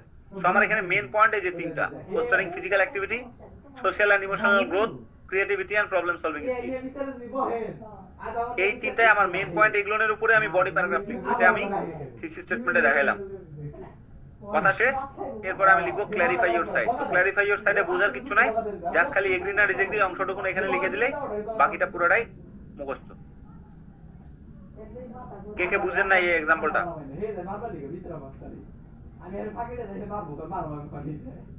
আমি চাইলে আমার ইউনিভার্সিটির টিচাররা যেরকম খালি যাইতো, স্লাইড খুলতো আর রিডিং পড়ে পড়ে চলে যেত, আমি কিন্তু এরকম করে যেতে পারতাম, কিন্তু আমি কিন্তু এটা করতেছি না। আমি এই পয়েন্ট কেন লিখছে, যুক্তি কি, সব কিন্তু ব্যাখ্যা করে করে বুঝা দিতেছি। এরপরে যদি আপনারা রাইটিং এ ভালো স্কোর তুলতে না পারেন, এর চাইতে লজ্জার আমার জন্য কিছু নাই। বাস সবাই বুঝতেছেন? এটা খুবই একটা ভালো ব্যাংক স্টেটমেন্ট, 8 লেভেলের একটা ইন্ট্রোডাকশন পার্ট গেল। এবার আবার আমরা ফিরে যাব আমাদের টেমপ্লেটে। তো এখন আমরা ইন্ট্রোডাকশন শেষ, এবার আমরা বডি প্যারাগ্রাফে ঢুকে প্রথম যে বডি প্যারাগ্রাফটা সেটা কি, এই বডি প্যারাগ্রাফটা লিখবো। তাহলে ফার্স্ট মেইন সাপোর্টিং আর্গুমেন্ট, কোন লজিকে আমি এই পক্ষে গেলাম, ওই পক্ষের জন্য আমাকে জিনিসগুলো এখন আমাকে লিখতে হবে। তাহলে আমরা আগে থেকে জানি স্ট্রাকচারে যে একটা বডি প্যারাগ্রাফ লিখতে গেলে প্রথমে লিখতে হয় কি, টপিক সেন্টেন্স। তাহলে টপিক সেন্টেন্সের জন্য আমি লিঙ্কিং ওয়ার্ড সহ কপি করব। দেখেন এখানে লিঙ্কিং ওয়ার্ডও দিয়ে রাখছি আমি, টু কমেন্টস উইথ। আপনাদেরকে আমি আগে বলছিলাম টু কমেন্টস উইথ একটা সফিস্টিকেটেড লিঙ্কিং ওয়ার্ড। সবাই চেষ্টা করবেন ফার্স্টলি না লিখে টু বিগিন উইথ এর চাইতেও টু কমেন্টস উইথ একটা ভালো। ফার্স্ট অফ অল না লিখে আমরা টু কমেন্টস উইথ আমরা লিখলাম। লেখার পরে টপিক সেন্টেন্স এখানে কি লিখবো, যে দেখেন দা foremost reason for supporting this view is the significant impact of, লিখে কার ইম্প্যাক্ট ওই অংশটা এই জায়গায় লিখবো। কোন কোন এরিয়াতে এটা ইম্প্যাক্ট ফেলে, এটা হইতে পারে যে অন ইন্ডিভিজুয়ালস, অন এনভায়রনমেন্ট, তারপরে অন আওয়ার লাইফ, হ্যাঁ on social life, on academic life, যা কিছু হবে কোন এরিয়ার উপরে ফেলতেছে, কার উপরে প্রভাব ফেলতেছে, সেই অংশটা এখানে লিখবো অনের পরে। আর ইম্প্যাক্টটা কি, এই রিজনটা কিভাবে ইম্প্যাক্ট ফেলতেছে, রিজনটা লিখবো এই জায়গায়। এটার এক্সাম্পল আমি নিচে গিয়ে যখন দেখাবো তখন আরো ভালো মতন বুঝতে পারবো। এরপরে আমার কাজ কি, টপিক সেন্টেন্স লিখলাম। লেখার পরে আমার কাজ হলো এটাকে এক্সপ্লেন করা, মানে সাপোর্টিং আইডিয়া দেওয়া বা এটা ডেভেলপ করা। এখানে আরো ডিটেলে লেখা আছে, এগুলো আপনারা পড়ে নিয়ে আমি এত বর্ণনা গেলাম না। এখানে অনেকগুলো আমি ভেরিয়েশন দেখাইছি যে এইটা লিখতে পারেন, এইটা লিখতে পারেন, আরো এখানে আমি 6টা 7টা দিয়ে রাখছি, এটা লিখতে পারেন, এটা লিখতে পারেন, এটা এভাবে করে 6-7টা এক্সাম্পল দিয়ে রাখছি। কারণ কি, এর কারণ হলো সাধারণত আমরা বিপি লিখবো কয়টা, ধরেন আমরা ম্যাক্সিমাম 3টা বিপি লিখতে পারি। তা 3টা বিপি লিখলে একটা বিপিতে যদি সাপোর্টিং আইডিয়া 2টা করে দেই, তার মানে কি 3টাতে 2টা করে সাপোর্টিং আইডিয়া দিলেও তো আমাকে 6টা মোটামুটি জিনিস মুখস্থ করে যাইতে হবে। যদিও আমি বলছি বডি প্যারাগ্রাফ মুখস্থ করা যাবে না, এটা খুব একটা ভালো গুণ না, কিন্তু যেহেতু এটা টপিক সেন্টেন্স, এটা তো টপিক সেন্টেন্স না, এটা তো যেহেতু সাপোর্টিং আইডিয়া অত বেশি মুখস্থ না করাই ভালো। কিন্তু আপনি 5-এর উপরে উঠতেই পারতেছেন না, 5.5-এর উপরে উঠতেই পারতেছেন না, এরকম যদি খুবই খারাপ অবস্থা হয় তাহলে আপনি আবার এগুলো একটু মুখস্থ করে যায়, অসুবিধা নেই। তাহলে আপনি কি করবেন, প্রথমে আপনি লিখবেন ফার্দার মোর, তারপরে লিখবেন মোর ওভার। তাহলে ফার্দার মোর লিখলে কি লিখতে পারেন, এখানে কারণটা লিখবেন যে কোন কারণে আপনি এই সাপোর্টিং আইডিয়াটা লিখতেছেন। লিখে এভাবে লিখবেন, provide compiling evidence to substantiate the claim that, আপনার ওপিনিয়নটা এখানে দিবেন যে আপনি এই পক্ষে কেন গেলেন, এই পক্ষে কি আসলে আছে, ওইটাকে সাপোর্ট করে কিছু কথাবার্তা এখানে লিখতে হবে। একইভাবে আপনি এটাও কাইন্ড অফ সাপোর্টিং আইডিয়া, তাহলে আপনি মোর ওভার লিখবেন, লিখে লিখবেন another compiling argument in favour of, এখানে ফেভার হবে না, এখানে শব্দটা হবে ফেভার্স, মাথায় রাখেন ফেভার্স অফ, লিখে ইওর স্ট্যান্সেস, আপনি কোন পক্ষে, কেন এই পক্ষে, তার ব্যাখ্যাটা যে এখানে দিবেন, রিজনটা দিবেন। সো এইভাবে করে আপনারা সাপোর্টিং আইডিয়াতে অনেকগুলো পয়েন্ট দিয়ে রাখছি, যেমন প্রিসিডিং দিস, এইভাবে অন দা কন্ট্রারি, অপর পক্ষে, অ্যাডিশনালি, নেভারথেলেস, এগুলো দিয়ে রাখার কারণ হলো অনেক সময় আপনারা সাপোর্টিং আইডিয়া ধরেন ডিসঅ্যাডভান্টেজে লিখতে হয়, রাইট? তো ডিসঅ্যাডভান্টেজে লিখতে গেলে অথবা অনেক সময় অ্যাডভান্টেজের 2টা লিখলেন আর আপনি পারতেছেন না, তখন আবার ডিসঅ্যাডভান্টেজের একটা যদি যোগ করতে চান তখন আপনার এরকম অপর পক্ষে, এই যে অন দা কন্ট্রারি বা নেভারথেলেস, এগুলো আপনারা লিখতে পারেন। লিখে এই যে জিনিসগুলো, যেমন অ্যাডভান্টেজের পক্ষে হলে এরকম করে লিখতে পারেন, এ সিগনিফিকেন্ট ড্রব্যাক অফ টপিকটা অমুক ইজ দ্যাট, কি ডিসঅ্যাডভান্টেজ সেটা এখানে লিখলেন 1 বা 2। অথবা অ্যাডিশনালি লিখে এই টপিকটা কি ধরনের রেজাল্ট ফেলে, এর ডিসঅ্যাডভান্টেজটা কি, which could have detrimental effects on, কার উপরে ডেট্রিমেন্টাল ইফেক্ট ফেলে। দেখেন এখানে ডিসঅ্যাডভান্টেজ লিখছি বলে কিন্তু এখানে ডেট্রিমেন্টাল লিখছি, ডেট্রিমেন্টাল মানে ক্ষতিকর ইফেক্ট, ক্ষতিকর প্রভাব ফেলতেছে, কার উপরে, এরিয়াটা এখানে লিখছি। এভাবে করে আমরা সাপোর্টিং আইডিয়া গুলোকে লিখবো। এরপরে আমরা এক্সাম্পল লিখবো। তাহলে আমরা যদি 3টা বডি প্যারাগ্রাফ লিখি, 3টা বডি প্যারাগ্রাফে স্বাভাবিকভাবে 3টা এক্সাম্পল, অথবা চাইলে আপনি একটা এক্সাম্পলও দিতে পারেন। যেমন আজকে আপনাদেরকে আমি যে লেখাটা গ্রুপে শেয়ার দিছি পেজে, ওখানে কিন্তু 3টা বডি প্যারাগ্রাফ লিখছি, বাট আমি এক্সাম্পল লিখছি মাত্র একটা, টু সাইড অ্যান এক্সাম্পল, অথবা সম্ভবত টু ইলাস্ট্রেট, এরকম কিছু লিখছিলাম, এত মনে পড়তেছে না। তো ওখানে খালি একটা এক্সাম্পল লিখছি। এর কারণ কি, এর কারণ হলো অলরেডি আমি খুবই ভালো লেভেলের একজন রাইটার, আমি ভালো লিখি, তা আমার এত এক্সাম্পল লেখার আমার দরকার নেই, আমার কথা বুঝছেন? কিন্তু আমি যখন অত ভালো লেভেলের রাইটার না এবং কোনোভাবে আমি 250 ওয়ার্ড পূরণও করতে পারতেছি না, তখন কিন্তু আমাকে এক্সাম্পল লিখে লিখে এই জিনিসগুলোকে আমাকে 250 ওয়ার্ড পূরণ করতে হবে। যদিও এক্সাম্পল দেওয়াটা ভালো, কিন্তু আপনার কাছে যদি ভালো লেভেলের এক্সাম্পল না থাকে, ইন্টারন্যাশনাল স্ট্যান্ডার্ডের যদি এক্সাম্পল না থাকে, মানে আপনার উদাহরণ যদি এরকম হয় যে আমার চাচাতো ভাইয়ের সাথেও এমন হয়েছিল, আমাদের এলাকায় এমনও হয়েছিল, এরকম যদি এক্সাম্পল দেওয়া লাগে, তাহলে এই ধরনের জিনিস দেওয়ার চেয়ে না দেওয়াই ভালো, বরং এগুলো আপনার ব্যান্ড স্কোর কমায় ফেলবে। বুঝতে পারছেন? তখন কি করবেন আপনারা, এই সাপোর্ট এই এক্সাম্পল গুলো পরিহার করাই ভালো। আর যদি দেখেন যে আপনি হ্যাঁ এক্সাম্পল মোটামুটি দিতে পারতেছেন গ্লোবাল স্ট্যান্ডার্ডে, ধরেন ইন্ডিয়ার সাপেক্ষে বা বাংলাদেশে এরকম একটা ঘটনা হয়েছে, হ্যাঁ এরকম যখন কান্ট্রি ওয়াইড এরকম জিনিসপত্র দিতে পারবেন, তখন আপনারা এক্সাম্পল দিতে পারেন। সো এক্সাম্পল দিতে গেলে 3টা যদি এক্সাম্পল দেই, তাহলে একটা এক্সাম্পলে আমরা লিখবো ফর ইনস্ট্যান্স, লিখে কি লিখবো, এটা লিখবো এ রিসেন্ট স্টাডি শোড, একটা এক্সাম্পলের জন্য। দ্বিতীয় এক্সাম্পলের জন্য আমরা লিখবো to cite an example considering the case of, এরকম লিখবো। 3 নম্বরে লিখবো টু ডেমনস্ট্রেট, কমা দিয়ে লিখবো this is clearly illustrated by. এখন এখানে উদাহরণ কি দিবেন সেটা তো আপনার নিজে থেকে লিখতে হবে। এই জন্য জাস্ট এক্সাম্পলের শুরুটা কিভাবে করবেন এটা দেখাই দিছি। এগুলো খুবই ভালো লিঙ্কিং ওয়ার্ড। লিঙ্কিং ওয়ার্ড গুলো আমি এই যে বেগুনি কালার দিয়ে লিখে রাখছি যেন আপনারা চিনতে পারেন যে এগুলো একই টাইপের জিনিস। এগুলো লেখা শেষ, এরপরে আমরা লিখবো অ্যানালিসিস বা কনক্লুডিং থট। পুরো বডি প্যারাগ্রাফ কি নিয়ে আলোচনা করলাম তার বক্তব্যটা এই লাইন লাস্ট লাইনে লিখবো, অ্যানালাইসিস যেটাকে আমরা বলতেছি। তো অ্যানালাইসিসে কি লিখবেন, এতগুলো লিখ নাই, জাস্ট শুধুমাত্র আমি একটা লিঙ্কিং ওয়ার্ড লিখে রাখছি। অ্যানালাইসিস 1 এ লিখবেন দেয়ারফর, অ্যানালাইসিস 2 তে লিখবেন কনসিকুয়েন্টলি, তারপর লিখবেন হেন্স অথবা দাস, এভাবে করে লিখতে হবে। সো মোটামুটি একটা বডি প্যারাগ্রাফ দেখলে আপনারা বুঝে ফেলবেন যে বাকি বডি প্যারাগ্রাফ গুলো জাস্ট এটার ইলাস্ট্রেশন, এটাকে টেনে টেনে টেনে টেনে আমরা লিখবো। আরো এখানে কিছু উদাহরণ দিয়ে রাখছি, আপনারা এটা দেখলে বুঝবেন। আচ্ছা, এখন যে কথাটা গুরুত্বপূর্ণ, বডি প্যারাগ্রাফ 1 এর মতো বডি প্যারাগ্রাফ 2 টা হবে, কারণ এটা আমার ওই সাপোর্টিং আইডিয়া, আর একটা দ্বিতীয় সাপোর্টিং আইডিয়া। এখন দেখেন এমন যদি হয় যে আমি এগ্রির পক্ষে লিখতেছি কিন্তু 3টা বডি প্যারাগ্রাফ এগ্রি আমি 3টা পয়েন্ট বানাইতে পারিনি ভাইয়া, আমি খালি 2টা পয়েন্ট বানাইতে পারতেছি আর পারতেছি না, তখন উপায় কি? তখন অবশ্যই আপনাকে ডিজেগ্রির উপরে একটা পয়েন্ট দেওয়াই লাগবে, তাছাড়া তো আপনি 250 ওয়ার্ড পূরণ করতে পারছেন না। সেক্ষেত্রে আপনাকে কি করতে হবে, একটা অপোজিং ভিউ দিতে হবে। যে প্রথমে আমি এগ্রির 2টা পয়েন্ট দিলাম, এখন আমি ডিজেগ্রির একটা পয়েন্ট দিচ্ছি, এটাকে বলতেছি অপোজিং ভিউ।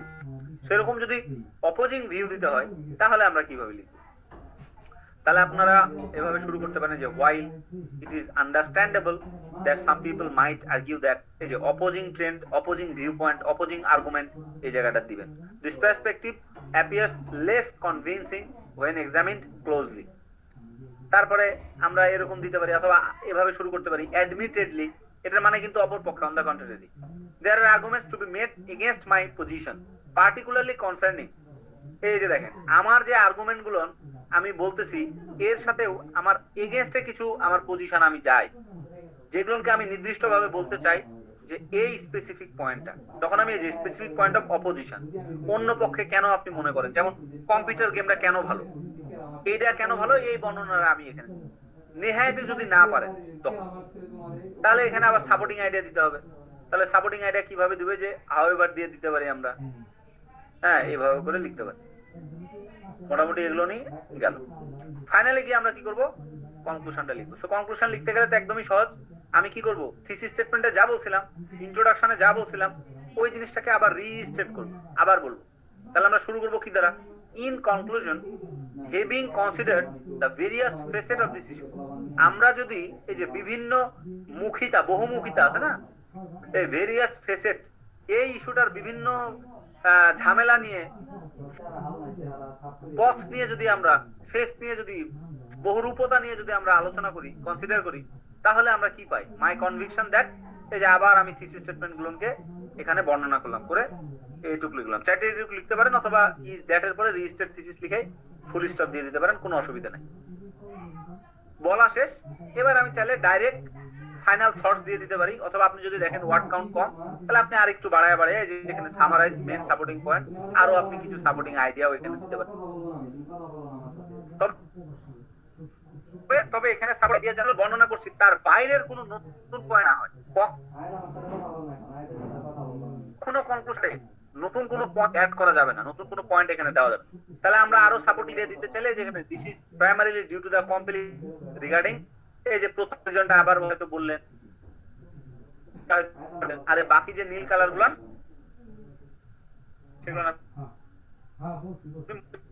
ফাইনাল থটস বা ফেলবেন। চাইলে আপনারা এটাও মুখস্থ করতে পারেন, এটাও মুখস্থ করতে পারেন। যেহেতু এখানে আলটিমেটলি আছে, এটা খুবই একটা ভালো লিঙ্কিং ওয়ার্ড, এটা সাধারণত স্টুডেন্টরা লেখে না, ডিফারেন্ট টাইপের জিনিস, তো এটা আপনারা লিখতে পারেন। আলটিমেটলি অ্যাড্রেসিং অমুক টপিকটা, ধরেন social media, adverse effect of social media, addressing the adverse খুবই খারাপ effect of social media effectively will be paramount for, খুবই ভালো হয় কিসের জন্য, ফর ব্রডার আউটকাম।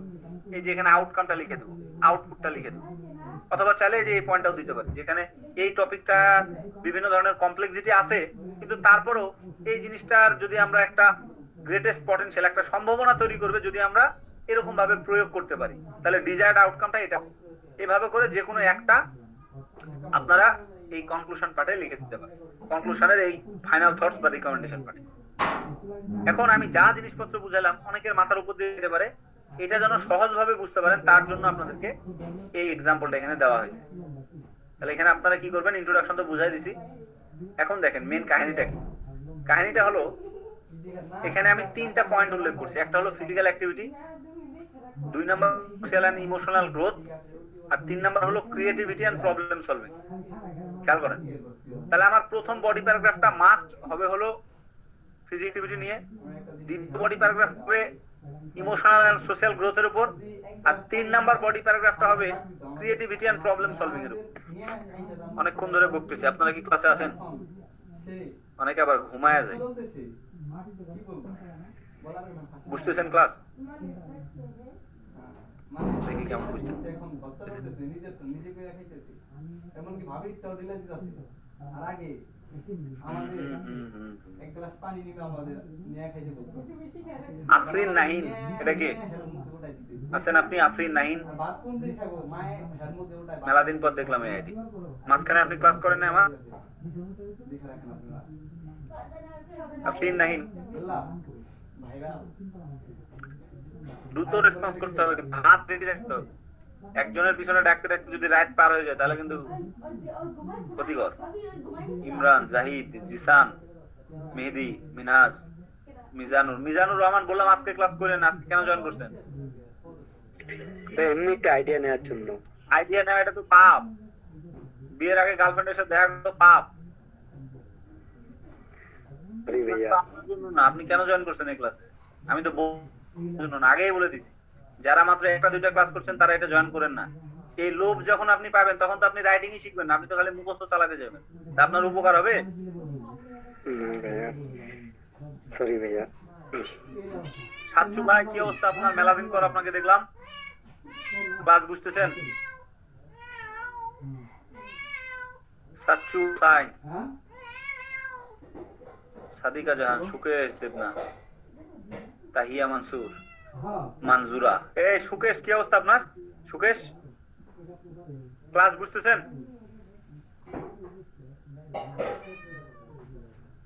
সুকেশ, ক্লাসে থাকেন না কি করেন আল্লাহই জানে ভালো। আমি আছি ভাই, আছে, খাওয়া দাওয়া করতেছি আর কি, যেতে গেছিলাম। বাম হাতে একটা ক্লিক দিতে কি ডান হাত লাগে? সরি ভাই, আমি তো বাম হাত দিয়ে চ্যাট করি, যখন খাইতে বসি তখনও চ্যাট করি, বাম হাত দিয়ে টাইপ করি। এখন আসেন, তাহলে বডি প্যারাগ্রাফ অলরেডি 3টা নিয়ে আমরা আলোচনা করলাম, এখন 3টা পয়েন্ট নিয়ে আলোচনা করছি, বডি প্যারাগ্রাফ নিয়ে আলোচনা করি না। তাহলে 3টা পয়েন্ট দিয়ে কিভাবে বডি প্যারাগ্রাফ বানাবো? তাহলে আমার প্রথম যে বডি প্যারাগ্রাফটা আমি বানাবো সেটা হবে হলো ফিজিক্যাল অ্যাক্টিভিটির উপর। এই যেখানে লিখছি ফোস্টারিং ফিজিক্যাল অ্যাক্টিভিটি, থিসিস স্টেটমেন্টে যে পয়েন্টগুলো উল্লেখ করবো সেগুলো দিয়ে আমি বডি প্যারাগ্রাফ বানাবো। তাহলে ফিজিক্যাল অ্যাক্টিভিটি মানেটা কি, এটা আমাকে টপিক সেন্টেন্সে বলে দিতে হবে। তাহলে এখানে বলে দিচ্ছি, এই যে দেখেন, এখান থেকে নীল কালারের যে অংশটুকুন দেখতেছেন এটা পুরোটাই মুখস্থ, আর শুধুমাত্র লাল কালারটুকুন আপনার নিজের থেকে লিখতে হবে। যে আপনি যে বললেন যে ফিজিক্যাল অ্যাক্টিভিটি হয় এই ট্র্যাডিশনাল গেম খেললে, ফুটবল ক্রিকেট খেললে কেমনে হয়, তাহলে এই কথাটা এখানে লিখতে হবে। যেমন promoting physical health and gearing motor skills which are fundamental, fundamental মানে বেসিক, খুবই ভালো জিনিস, প্রাথমিক যে জিনিসগুলো মাস্ট লাগে কিসের জন্য, চাইল্ড ডেভেলপমেন্টের জন্য লাগে। তাহলে এটা সাপোর্টিং আইডিয়াতে আমরা লিখবো যে ফিজিক্যাল অ্যাক্টিভিটি বা ফিজিক্যাল হেলথকে যে প্রমোট করতেছে, কেমনে করতেছে, কেন এটা ফান্ডামেন্টাল। তাহলে এখানে বলবে যে দেখেন, preceding this games require full body coordination, কারণ এটা কি করে আমাদের ফুল বডিকে কোঅর্ডিনেট করে, আর কি করে আমাদের ব্যালেন্সকে ইমপ্রুভ করে, আর কি করে আমাদের স্ট্রেংথ বাড়ায়, আর কি করে কার্ডিওভাস্কুলার এই জিনিসটাকে ইমপ্রুভ করে, রিইনফোর্সেস দ্য আইডিয়া দ্যাট। এর ফলে কি কি হয়, এই যে বাকি অংশটা এই জায়গায় লিখছি, এখানে আপনার একটা আইডিয়া যেটা হ্যান্ড আই কোঅর্ডিনেশনটাকে রিফাইন করে। একইভাবে যখন আমি এক্সাম্পল লিখবো, তাহলে এই যে for instance a recent study showed in, একটু লিখলাম মুখস্থ, লিখে এবার এখানে একটা বানোয়াট একটা সাল দিব। নট নেসেসারি এই সালটা আপনাকে অ্যাপ্রোপ্রিয়েট হইতে হবে, বা এই তথ্য যদি মিথ্যা হয় কিচ্ছু যায় আসে না, এক্সামিনার দেখবে না যে এই গবেষণা আদৌ হয়েছে কি হয় না, আপনি জাস্ট দিলেই হয়েছে। তাহলে এখানে একটা সাল দিবেন আর এখানে একটা পার্সেন্টেজ দিবেন যে কত পার্সেন্টে কি ঘটনাটা ঘটছে। যেমন এখানে লিখছি যে কোন একটা সংস্থা, ধরেন এখানে লিখছি পিডিয়াট্রিক্স, বা এখানে আপনি লিখতে পারেন WHO বা ইউনেস্কো, এই টাইপের লিখতে পারেন। হ্যাঁ, এই সংস্থাটা গবেষণা করছে, করে কি পাইছে, children who engaged in daily traditional game, যারা রেগুলার গেম খেলে মাঠে গিয়ে, তাদের প্রায় 30% এই স্কিলটা ভালো প্রোগ্রেশন হয়েছে কাদের চেতে, than those predominantly playing digital game. কম্পিউটারে বসে যারা গেম খেলে তাদের চেতে 30% বেটার স্কিল এদের আছে এই ট্র্যাডিশনাল গেম খেলোয়াড় ছেলেদেরকে। কে গবেষণা করছে? এই একটা অর্গানাইজেশন, কত সালে? 2023 সালে। এভাবে করে আপনার একটা এক্সাম্পল দিবেন, শেষ। এরপরে ফাইনালি গিয়ে এতক্ষণ যে আমরা ফিজিক্যাল অ্যাক্টিভিটি নিয়ে আলোচনা করলাম, যে ফিজিক্যাল অ্যাক্টিভিটির মাধ্যমে একটা চাইল্ডের ডেভেলপমেন্ট হয়, এই জন্য আসলে ট্র্যাডিশনাল গেমটা ভালো, এই কথার একটা সারাংশ লাইন আমরা দিই। তাহলে এখানে আমি লিখছি দাস ফিজিক্যাল প্লে রিমেন্স ইররিপ্লেসেবল, যেটাকে সরানো যায় না, বদলানো যায় না, এতই ভালো। কিসের জন্য? কমব্যাটিং, কমব্যাট মানে যুদ্ধ করা, কিসের বিষয়ে? চাইল্ডহুড ওবেসিটি, এই যে বাচ্চাটা যে মোটা হয়ে যেতেছে এই ব্যাপারে। এন্ড ফোস্টারিং মানে যেটাকে হেল্প করে কাকে? কাইনেস্টিক ইন্টেলিজেন্স, এই ইন্টেলিজেন্সকে ভালো করে। বডি প্যারাগ্রাফ 1 বুঝতে পারছেন? এখানে জাস্ট একটা জিনিসই প্রতিষ্ঠা করার চেষ্টা করলাম, সেটা হলো ফিজিক্যাল অ্যাক্টিভিটি কিভাবে চাইল্ড ডেভেলপমেন্ট করে। একইভাবে বডি প্যারাগ্রাফ 2 তে গিয়ে আমি দেখাবো সোশ্যাল এন্ড ইমোশনাল গ্রোথ কিভাবে হয়, এটার উপরে আমি জিনিসপত্র লিখবো। ক্রিয়েটিভিটি এন্ড প্রবলেম সলভিং কিভাবে চাইল্ড ডেভেলপমেন্ট করে, এটার ব্যাপারে অনেক কথাবার্তা আমি লিখবো। একইভাবে আমি এখানে টপিক সেন্টেন্স লিখবো, সাপোর্টিং আইডিয়া লিখবো, তারপরে যে এক্সাম্পল লিখবো, এই যে এখানে অ্যানালাইসিস লিখবো। লেখা হলো, এবার গিয়ে আমি কনক্লুশনটা লিখবো। এগুলো না আমি পড়লাম না, এগুলোর বাড়িতে আপনারা রিডিং করলেই বুঝতে পারবেন, এখানে কিছুই নাই, এটা দেখলেই বুঝবেন। এই যে লাল কালারের যে অংশগুলো দিয়ে রাখছে, এটা আপনাকে নিজের থেকে লিখতে হবে। আর নীল কালারের যে অংশ, সেগুলো হলো মুখস্থ, টেমপ্লেট একবার পড়বেন আর এখানে যখন দেখবেন তখনই বুঝতে পারবেন। তাহলে দেখেন, physical creativity and problem solving skill কিভাবে চিলড্রেনদের ডেভেলপমেন্ট করে ট্র্যাডিশনাল গেম খেললে, এই কথাটাই এখানে টপিক সেন্টেন্সে বলছে যে ক্রিয়েটিভিটি এন্ড প্রবলেম সলভিং মানেটা হলো, এটা মূলত কি করে? স্টিমুলেট করে, জাগায়। কাকে জাগায়? আমাদের ইমাজিনেশন, কল্পনা শক্তিকে বাড়ায়। এন্ড আনস্ট্রাকচার্ড প্লে, হ্যাঁ, হুইচ আর কি করে? ক্রিটিক্যাল ফর কগনিটিভ ফ্লেক্সিবিলিটি, আমাদের বুদ্ধিভিত্তিক যে বিকাশ, যে ফ্লেক্সিবিলিটি, এই বুদ্ধিভিত্তিক বিকাশে স্টিমুলেট করে ইমাজিনেশন এবং এই আনস্ট্রাকচার্ড প্লে গুলা। কিসে? ক্রিয়েটিভিটি এন্ড প্রবলেম সলভিং স্কিলটাকে। এর ফলে মূলত স্টুডেন্টের ডেভেলপমেন্ট হয়, একটা বাচ্চা চিলড্রেনদের একটা ডেভেলপমেন্ট হয়। টপিক সেন্টেন্সে বললাম যে এখানে একটা সাপোর্টিং আইডিয়া দিব যে এই টাইপের গেম খেললে বা এই টাইপের জিনিসগুলো থেকে এগুলো আমরা পাই, অথবা এত সালে গবেষণা করা হয়েছে, এক্সাম্পলে গবেষণা করে দেখেছে যে এই বাচ্চারা প্রায় 25% হায়ার ক্রিয়েটিভিটি পাওয়া গেছে, এদের টেস্টের মধ্যে দেখা গেছে এরা অনেক ভালো। তো ফাইনালি আমরা বুঝতে পারতেছি যে এই জিনিসগুলো যদি বাচ্চাদেরকে করা হয় তাহলে তাদের অ্যাডাপ্টিবিলিটি কাল্টিভেট হয়। কাল্টিভেট মানে রোপণ করা, অ্যাডাপ্টিবিলিটি মানে যে কোনো জায়গায় তারা নিজেদেরকে মানায় নিতে পারে, এই জিনিসটা ভালো হয়। হ্যাঁ, তো এটা আসলে খুবই খুবই একটা কি ভ্যালুয়েবল ট্রেট, একটা গুণ, একটা বৈশিষ্ট্য। হ্যাঁ, এই জিনিসটা তো এটা কি করে? ডিজিটাল গেমের চেয়ে ভালো। তাহলে আমার মোটামুটি বডি প্যারাগ্রাফ শেষ। ফাইনালি গিয়ে আমি কনক্লুশন লিখব। তো কনক্লুশন কিভাবে লিখবো? এই যে রিস্টেট থিসিস, থিসিস স্টেটমেন্টে যা বলছি এখানে আবার এখানে আলোচনা করব। তাহলে এখান থেকে একটু হুবহু মুখস্থ পড়লেই বুঝবেন। Having consider the various facet of this issue, it is my conviction that, main কথাটা কি সেই কথাটাকে আবার লিখব। তাহলে আমি বলতেছি modern game have niche educational values, whereas traditional game, এই মডার্ন গেম গুলোর ভ্যালু অত বেশি নাই, বাট ট্র্যাডিশনাল গেম খুবই কি রিমেন সুপিরিয়র, ভালো। কিসের জন্য ভালো? মেন পয়েন্ট গুলোকে আবার বলা। Fostering physical social and creative development. আবার যদি আমার চাই মন ভালো থাকে তাহলে আমি আরেকটু সামারাইজ পয়েন্টগুলো আরেকবার পয়েন্টগুলোকে সামারাইজ করব। তাহলে this is primarily due to the compelling evidence regarding from honing physical skills to building emotional intelligence and imagination। এই জন্য কি প্রয়োজন? সিগনিফিকেন্ট পটেনশিয়ালের সম্ভাবনা রয়েছে কোথায়? এই যে multifaceted benefits of traditional game আর আনম্যাচড মানে এটা এমনই ভালো যে এর সাথে অন্যগুলোকে আর মেলানো যায় না, ম্যাচ করানো যায় না, এটা একদম আনপ্যারালেল।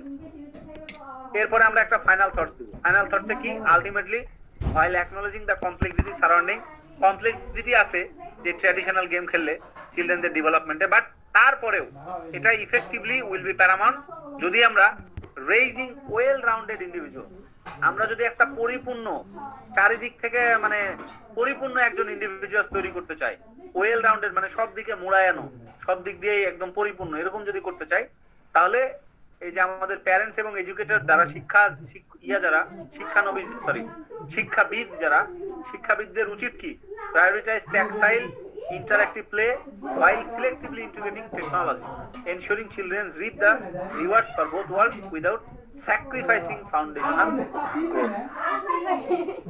তো এইভাবে করে লাস্ট লাইনটা যদি একটু বড় হয়ে গেছে, এত বড় না করে মোটামুটি ছোট করে জিনিসটাকে আমরা শেষ করবো যেন বোঝা যায় এটা একটা কনক্লুডিং লাইন বা কনক্লুডিং সেন্টেন্স, কনক্লুডিং স্টেটমেন্ট বা একটা রেকমেন্ডেশন। এভাবে করে মূলত আমাকে ওপিনিয়ন এসেগুলোকে লিখতে হয়। ওভারঅল কারো কোনো প্রশ্ন আছে?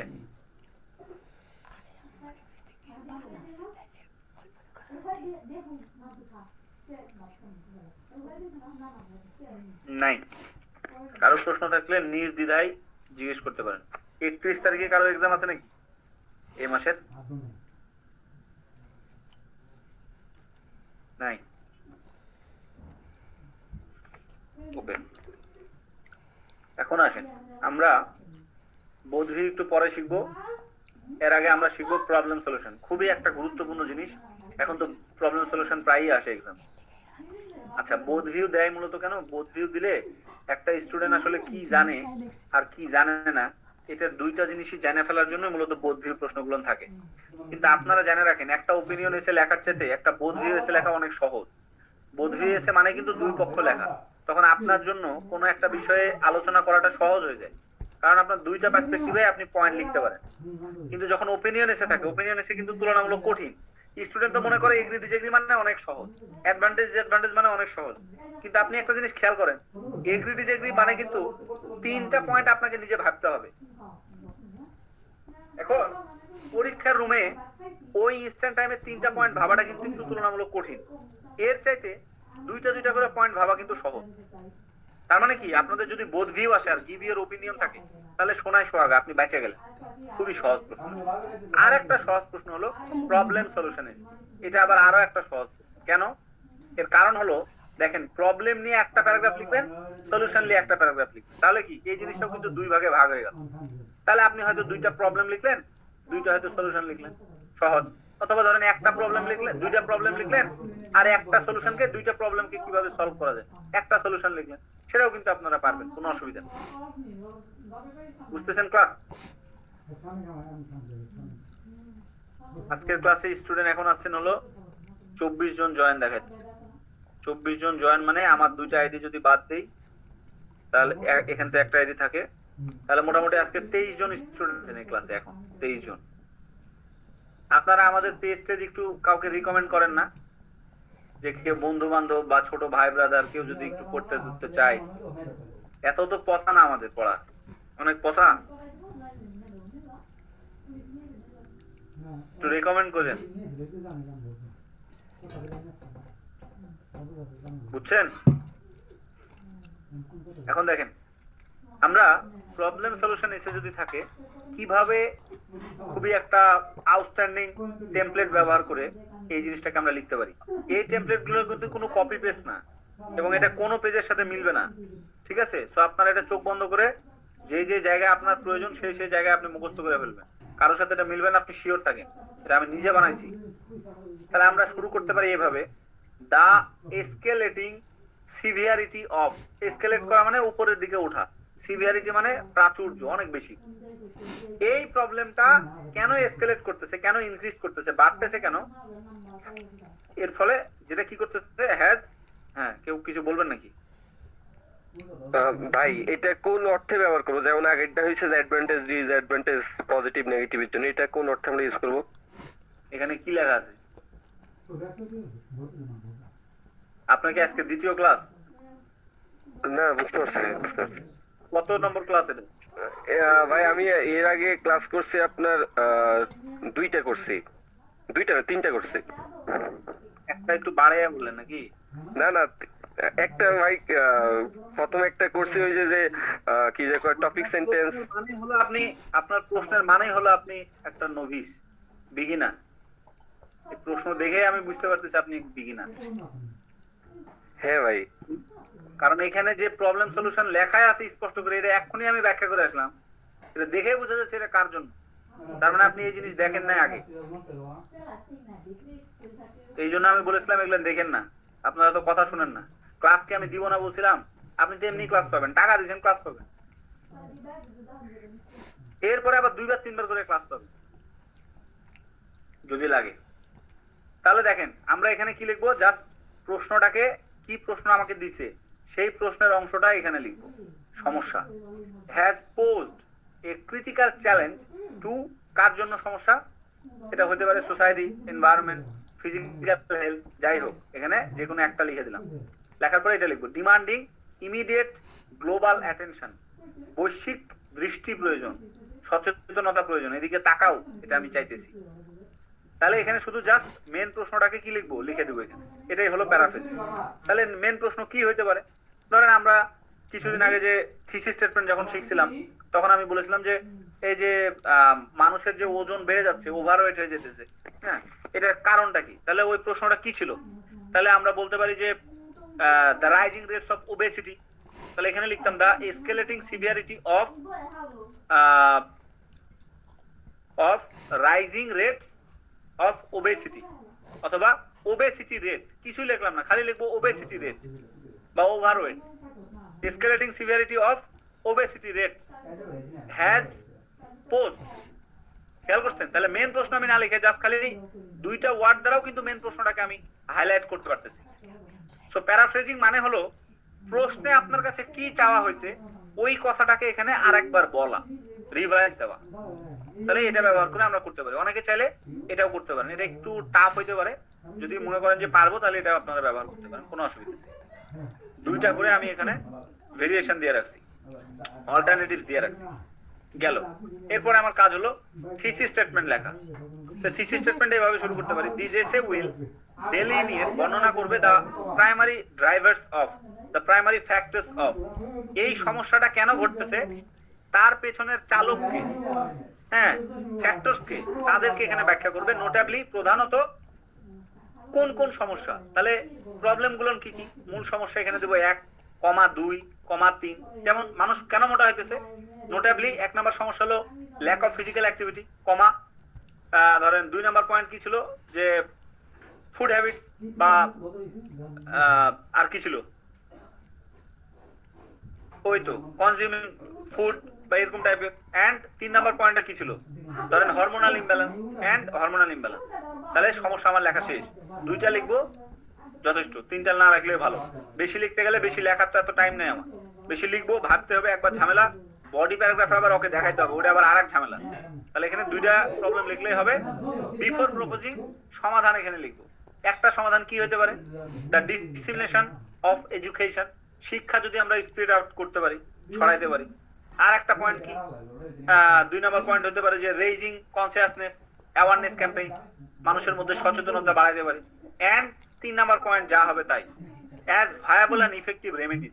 রেমেডিস মানে কোনো কিছু সমাধান, মানে প্রতিকার, হ্যাঁ মলম আর কি, রেমেডিস প্রতিকার। প্রতিকারটা কি, এটা হলে আমরা এই প্রতিকারটা পাবো।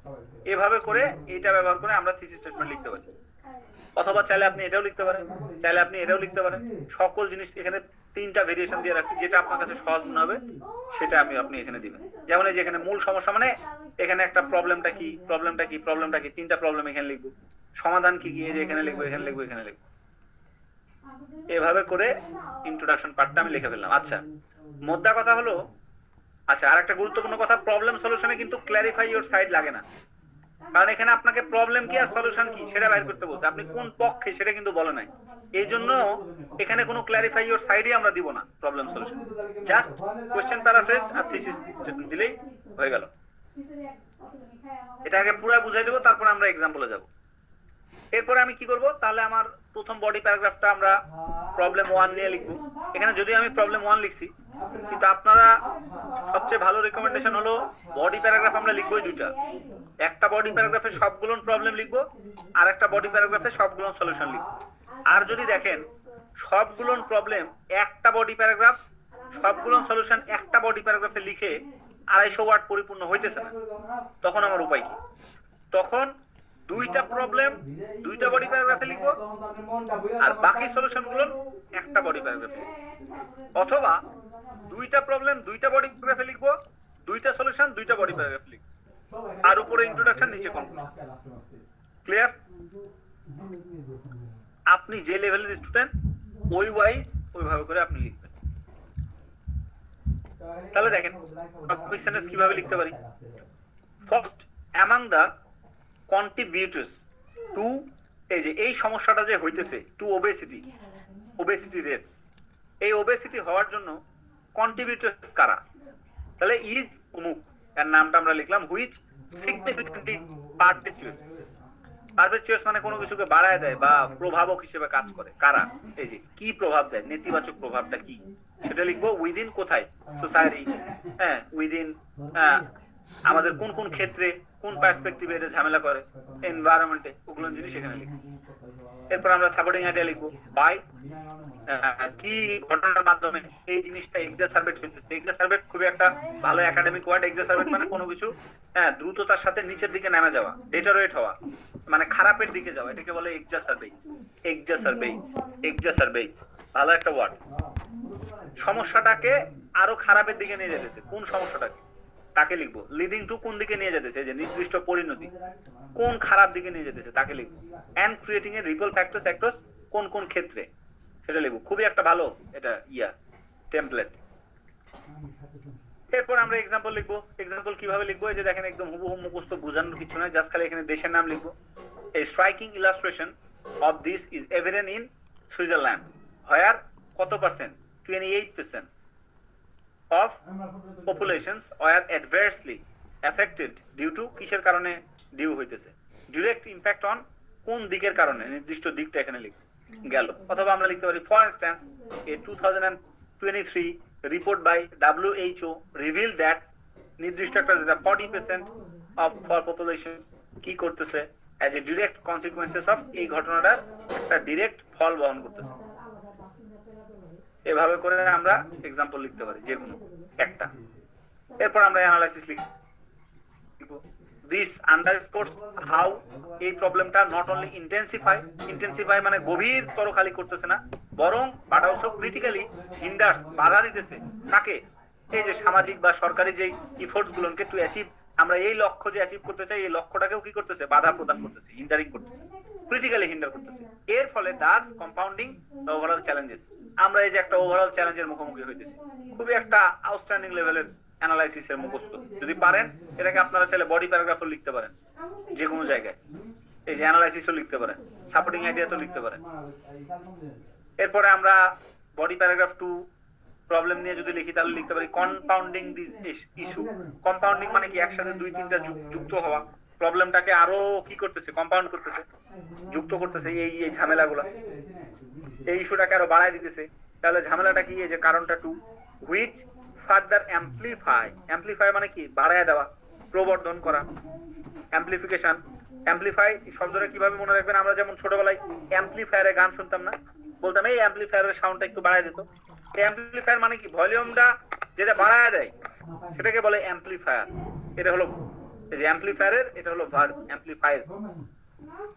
কোন সমস্যাটাকে অ্যাম্পলিফাই করতে তাকে লিখবো থ্রু, কোন পদ্ধতিগুলোর মাধ্যমে, প্রক্রিয়াগুলোর মাধ্যমে, উপায়ে এটাকে অ্যাম্পলিফাই করতেছে সেটা লিখবো। Often interactively wrapped the previous factor, এবং এই জিনিসটাই আবার আগের যে ফ্যাক্টরটা আমি বর্ণনা করে আসলাম ওইটাকে কি করতেছে, র‍্যাপ করতেছে, বাইরে ফেলতেছে, মুড়ায় ফেলতেছে, মানে আরো কি বাড়িয়ে দিতেছে। এরপরে আমরা এক্সপ্লেনেশন লিখতে পারি যে অমুক কারণটা ফাংশনিং করতেছে, এটার মাধ্যমে যেটা লিডিং করতেছে একটা নেতিবাচক পরিণতির দিকে, আর এর ফলে আমরা এই জিনিসটার ঝামেলা তৈরি করতেছে। এরপর আমরা একটা এক্সাম্পল দিব, এরপর আমরা অ্যানালাইসিস দিব, এভাবে করে গেল। তারপরে আমরা সলিউশন 1 এবং 2, দুইটা সলিউশন, এটাকে আমরা একত্রিত করে ফেলব। তাহলে সলিউশনকে আমরা খুবই সুন্দর একটা জিনিস লিখতে পারি, যেমন 1 প্র্যাগম্যাটিক অ্যান্ড ইম্প্যাক্টফুল অ্যাপ্রোচ। এটা পুরোটাকে কোলোকেশন হিসেবে আপনারা ব্যবহার করতে পারেন। 1 pragmatic and impactful approach. 2 counter acting.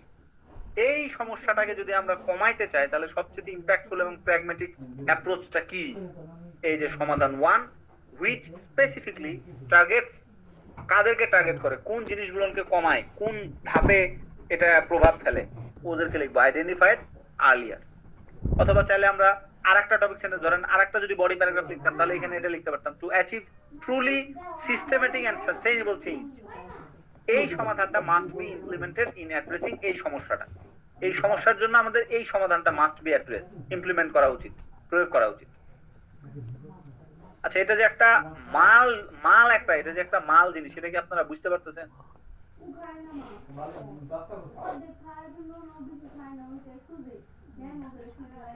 ল্যাঙ্গুয়েজটা খারাপ কিন্তু জিনিসটা ইম্প্যাক্টফুল।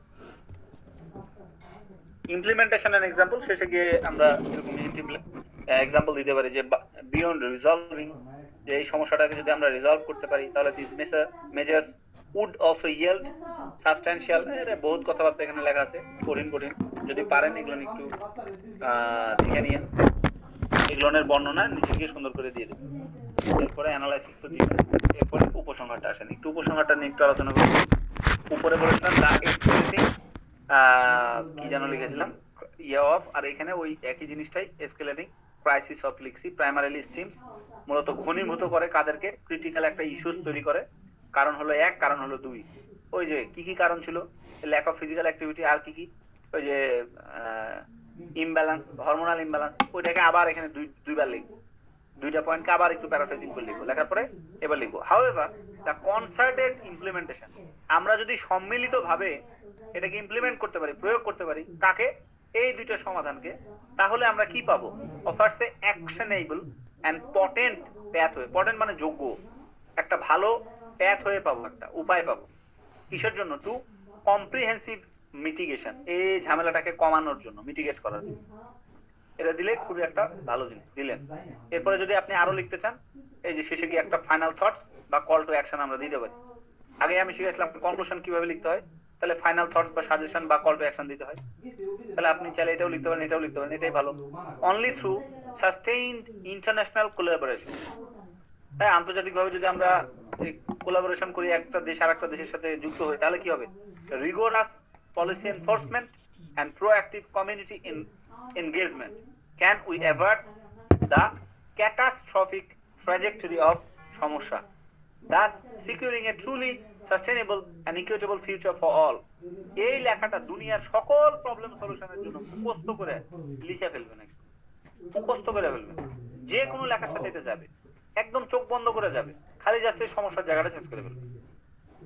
এটা একটা খুবই ভালো জিনিস হয়ে গেল। এটা আর আমি পড়লাম না, এক্সাম্পলটা এখানে দিছি, একটু পড়ে দিই তাহলে বুঝতে পারবেন। পুরো জিনিসটা কি বুঝতে পারছেন সবাই? টেমপ্লেটটা ধরতে পারছেন?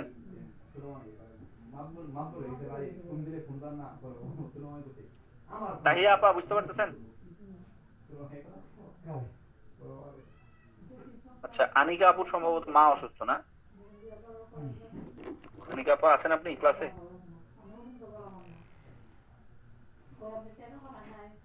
কি অবস্থা আপনার আম্মার? এই তো ভাইয়া, ভালো মন্দ মিলায় আসলে, যেহেতু ওনার লাস্ট কিমো আর কি 2 তারিখে, সো এটার জন্য আর কি প্রিপারেশন করা, আর একটু ওনার ওই যে এটিপিক্যাল নিউমোনিয়া যেটা বলে ওটা হয়ে গেছে, মানে বেসিক্যালি একটা লাং ইনফেকশনের মতো। সো এটার জন্যই ওই যে কালকে আমি ক্লাসটা করতে পারিনি, যে আমরা চেস্ট স্পেশালিস্টের কাছে গেছিলাম, তো এখানে তো মানে টাইমিং উনি একটু লেটে দিছে, তো বাসায় আসতে আসতে 10:15 বেজে গেছে। জি সরি বুঝিনি ভাইয়া। ওখানে টেম্পারেচার এমনি নরমালি কত থাকে, কত ডিগ্রি কোথায়? আপনি যেখানে থাকেন? ভাইয়া আমি যেখানে থাকি তো আমি আমি তো দেশে আর এখানে যাওয়া আসার মধ্যে, তো ওইখানে টেম্পারেচার ভাইয়া আমাদের থেকে মানে গরম বেশি থাকে, মানে ওই শীতকাল বলে কোনো কথা নেই। ও তো নিউমোনিয়া কিভাবে হলো? মা তো দেশে ছিলেন, আমি হচ্ছে যাওয়া আসার মধ্যে, মা দেশে ছিলেন। দেশে তো ওই যে ঠান্ডাটা লাগছে না, এই জন্য হচ্ছে এখানে গেছে। So আমি যখন ডিসেম্বরে আবার আসছি তখন হচ্ছে কি নিয়ে গেছি মাকে তখন। ক্লাস বুঝতেছেন ভালো মতো? জি জি জি ভাইয়া, ক্লাসও বুঝতেছি, প্র্যাকটিসও করতেছি, মানে আপনাকে লিখে লিখে পাঠানো শুরু করে দিব। আচ্ছা ঠিক আছে। এখন দেখেন এই মাত্রই আমরা প্রবলেম সলিউশনের যে টেমপ্লেটটা শিখলাম, এটা ব্যবহার করে কিভাবে একটা প্রবলেমকে আমরা সলভ করতে পারি। সেখানে একটা প্রবলেম দেওয়া আছে, মানে একটা প্রশ্ন দেওয়া আছে। প্রশ্নটাতে বলতেছে যে plastic pollution in ocean is growing problem.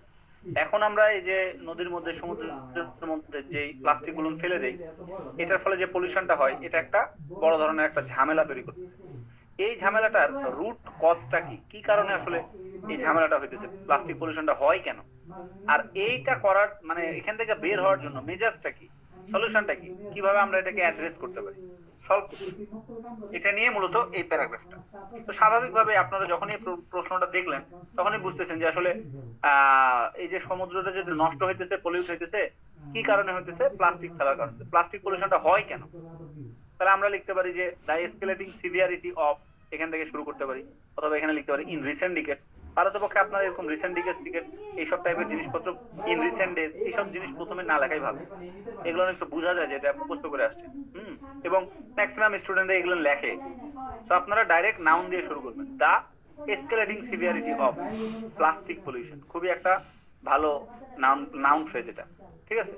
যে প্লাস্টিক পলিউশনটা কেন বাড়তেছে ওশেনে, has posed a critical challenges to, কার জন্য, ডিমান্ডিং ইমিডিয়েট গ্লোবাল অ্যাটেনশন। আপনারা খেয়াল করলে দেখবেন যে এখানে পুরাটাই মুখস্থ, খালি যে অংশগুলো একটু দেখেন বোল্ড করা আছে, এই যে বোল্ড মোটা করা আছে। আমরা এমএস ওয়ার্ডে বোল্ড করি না, এরকম সিলেক্ট করি যে বোল্ড করি, বিট চাপ দেই। এই যে বোল্ড করা মোটা কালারের যে অংশগুলো, সেগুলো হলো আপনাকে নিজে লিখতে হবে। আর যেগুলো হলো আনবোল্ড করা, এমনি যেগুলো লেখা, সেগুলো হলো মুখস্থ লিখতে হবে। তবে দেখেন আমি কি লিখলাম, জাস্ট টপিকের জায়গায় লিখলাম প্লাস্টিক পলিউশন ইন ওশেন কি করতেছে, কোন খাতে এগুলো ঝামেলা করতেছে। এই যে marine ecosystem and human health, কাদেরকে এফেক্টেড করতেছে, আমাদের মেরিন ইকোসিস্টেমটাকে, সামুদ্রিক যে ইকোসিস্টেম সেটাকে নষ্ট করতেছে, আর হিউম্যান হেলথটাকে নষ্ট করতেছে। তাহলে থিসিস স্টেটমেন্টটা কি, যে প্লাস্টিক পলিউশনটা যে হয় কেন হয়। তাহলে এক নাম্বার কারণ হলো, একটু তো পুরোটাই মুখস্থ, the essay will delineate the primary drivers of, এক নাম্বার পয়েন্ট কি, মানে কি কারণে হইতেছে, এখানে টপিকটা। তাহলে ওশেন প্লাস্টিক পলিউশনটা টপিক, কি কারণে ঘটতেছে। নোটাবলি এক নাম্বার পয়েন্ট হলো excessive single use plastic consumption. আমরা প্রচুর পরিমাণে সিঙ্গেল প্লাস্টিক ইউজ করি। কিরকম সিঙ্গেল ইউজ? সিঙ্গেল ইউজ মানে হলো পানির বোতল একবার খেয়ে ফেলে দেওয়া। তার মানে এই পানির বোতলকে আমি কি আর ডাবল ইউজ করতেছি, আর কোন পদ্ধতিতে ইউজ করতেছি, কিছুই করতেছি না, খাই পানিটা খাই ফেলে দিই, এটাকে বলতেছি single use plastic consumption. Excessive পরিমাণে আমরা এটা করি, এটা করা যাবে না। দুই নাম্বার হলো পোর ওয়েস্ট ম্যানেজমেন্ট সিস্টেম। কোথায় যে বোতলটা খায়া ফেলবো এটা তো আর আমরা হিসাব নিকাশ নাই, ফেলে দে। সো এই যে ওয়েস্ট ম্যানেজমেন্টটা আমাদের ঠিক নাই। আর একটা কি, ল্যাক অফ পাবলিক অ্যাওয়ারনেস। মানুষের কোনো কমন সেন্স নাই যে কোথায় ফেলতে হয়, কোথায় ফেলতে হয় না, কি ফেলতে হয়, কি ফেলতে হয় না, কোনো কমন সেন্স নাই। এই ফলে কি হইতেছে, এই অ্যাওয়ারনেসটা নাই, এই জন্য মূলত এই প্লাস্টিক পলিউশনটা হচ্ছে। তাহলে এখান থেকে উত্তরণের উপায় কি? তাহলে উত্তরণের উপায়টা আমি এখানে লিখবো, সমাধান। Before proposing strict government regulation, সরকারের উচিত কি, হাতের মধ্যে সবসময় একটা করে ওই পুলিশ রোলার দিয়ে রাখতে হবে, আর পোস্টার ড্রেস বরাবর একদম সপাং সপাং দেওয়া লাগবে। তাহলে কি এই জিনিসটা কমানো সম্ভব, যেখানে সেখানে প্লাস্টিক ফেলা যাবে না। দুই নাম্বার হলো ইনোভেটিভ রিসাইক্লিং সলিউশন। এখন আমরা তো আসলে জানি না যে এই প্লাস্টিকটা যে আমরা পানি খেলাম এটা দিয়ে আর কি করা যায়, কিছুই তো করা যায় না, তো আমরা তো আলটিমেটলি ফেলে দিই। কিন্তু আমাদের যদি রিসাইক্লিং সলিউশন থাকতো ইনোভেটিভ, তাহলে কিন্তু আমরা এটাকে ফেলতাম না। যদি এরকম থাকতো যে পানি খাওয়ার পর এই বোতলটাকে 2 টাকা দিয়ে বেচা যায়, আবার দোকানে জমা দিলে 2 টাকা তাকে ব্যাক দিবে, কারণ দোকান আবার এটা রিসাইকেল করবে, বড় কোনো অর্গানাইজেশন যদি থাকতো তাহলে এটা সমাধান হইতো। 3 নাম্বারটা হলো কমন সেন্স বাড়াইতে হবে, লোক গ্লোবাল অ্যাওয়ারনেসটা বাড়াইতে হবে, ক্যাম্পেইন করতে হবে। যেমন ক্রিস্টিয়ানো রোনালদো একবার বললো যে কোক খাওয়া যাবে না, তো লোকজন কোক কিনা বন্ধ করে দিল, তাহলে 34 বিলিয়ন সম্ভবত ডলার, হ্যাঁ এই ধস নেমে গেছিল। হাজার নাকি বোধহয়, হাজার বোধহয় 34 বিলিয়ন নাকি, জানেন কেউ এই তথ্যটা? এই যে ক্রিস্টিয়ানো রোনালদো একবার এরকম করে কোক হারাই ফেললো, এই মার্কেট, শেয়ার মার্কেটে এটা কমে গেছে এক রাতের মধ্যে। তো এরকম গ্লোবাল অ্যাওয়ারনেস ক্যাম্পেইন চালাতে হবে। তাহলে এই যে একটা viable remedy scheme, thesis statement শেষ, মানে আমার ইন্ট্রোডাকশন লেখা শেষ। তাহলে এখন এখান থেকে আমি বুঝে ফেললাম আমি যে এসেটা লিখবো আমার এসেটা মূলত কোন দিকে যাবে। আমার এসেটার প্রবলেম গুলো যাবে হলো যে single use plastic, poor waste management, public awareness. আর সলিউশন কি? গভর্নমেন্টের রেগুলেশন দরকার, রিসাইক্লিং দরকার, আর অ্যাওয়ারনেস দরকার। এখন আসেন তাহলে বডি প্যারাগ্রাফ 1 এ আমরা প্রবলেমটা কি? Single use plastic. Single use plastic বলতে কি বোঝায় এই বর্ণনাগুলো এখানে লিখছি। যেমন আমরা লিখছি ওভার রিলায়েন্স করা, কোনো কিছুর উপর অতি নির্ভরতা। এই অতি নির্ভরতা সিঙ্গেল প্লাস্টিকের কারণে আমাদের সমাজ নষ্ট হইতেছে, এই ওশেন গুলো নষ্ট হইতেছে। আর এর ফলে কি হইতেছে যে which significantly perpetuates environmental degradation, degrade করতেছে, মানে এনভায়রনমেন্টকে একদম নামায় ফেলতেছে, ধ্বংস করে ফেলতেছে, ডিগ্রেড করে ফেলতেছে, গ্রেডিং হইতেছে না, উপরে বাড়তেছে না, নিচের দিকে নামতেছে। তাহলে এটা পুরোটাই মুখস্থ, বুঝার কিছু না। এই যে foremost among the contributors to মুখস্থ, which significantly perpetuates মুখস্থ। একইভাবে বাই কি কার্যপ্রণালীর মাধ্যমে আমরা এটাকে কমাইতে পারি, এক্সাসারবেট করতে পারি পলিউশনকে। তাহলে একটা পদ্ধতি হলো by discarded after one use single use plastic. Single use প্লাস্টিকটাকে ডিসকার্ড করতে হবে, এটা আউট করে দিতে হবে, তাহলে আমরা পলিউশনটাকে এক্সাসারবেট করতে পারবো। আর এটা না করলে এটা কোন দিকে আমাদেরকে নিয়ে যাবে? ক্ষতিটা কি? ক্ষতিটা হলো এই যে মেরিন অ্যানিমালের ডেথ হবে, সামুদ্রিক যে অ্যানিমাল গুলো আছে। আর কি হবে? Microplastic contamination. আর এর ফলে এই যে কন্টামিনেশন মানে দূষিত করা, দূষণটাকে আরো কি করে ফেলবে? বাড়াই দিবে। and creating a ripple effects across, এবং এর ফলে আলটিমেটলি কারা ক্ষতিগ্রস্ত হবে? যে ফুড চেইনটা ভেঙে যাবে আর হিউম্যান হেলথটা শেষ হয়ে যাবে। তাহলে এক্সাম্পল একটা দিছে যে 2022 সালে একটা গবেষণা করে দেখা গেছে, কারা করছে? ইউএনইপি রিপোর্ট দিছে প্রায় 79% of all plastic use West, যেটা কি ঘটছে কোথা থেকে? যে সিঙ্গেল ইউজ থেকে, যেগুলো একটা বোতল হতে পারে, ব্যাগ হতে পারে, এগুলো থেকে মূলত এই ঘটনাটা ঘটছে। তাহলে আমরা এখানে পুরো জিনিস থেকে কি বুঝলাম? সিঙ্গেল ইউজ প্লাস্টিক যদি পলিউশন করে, ইন্টেন্সিফাই করে, কাকে এবং কি কমায় দেয়, হিন্ডার করে, বাধা প্রদান করে? যে গ্লোবাল সাস্টেনেবিলিটি ইফোর্ট হয়ে গেল। আর এই বাকি যেগুলো না সেটা পুরাটাই মুখস্থ। একইভাবে 2 নম্বর প্রবলেমটা আমরা পোর ওয়েস্ট ম্যানেজমেন্টের উপরে লিখবো।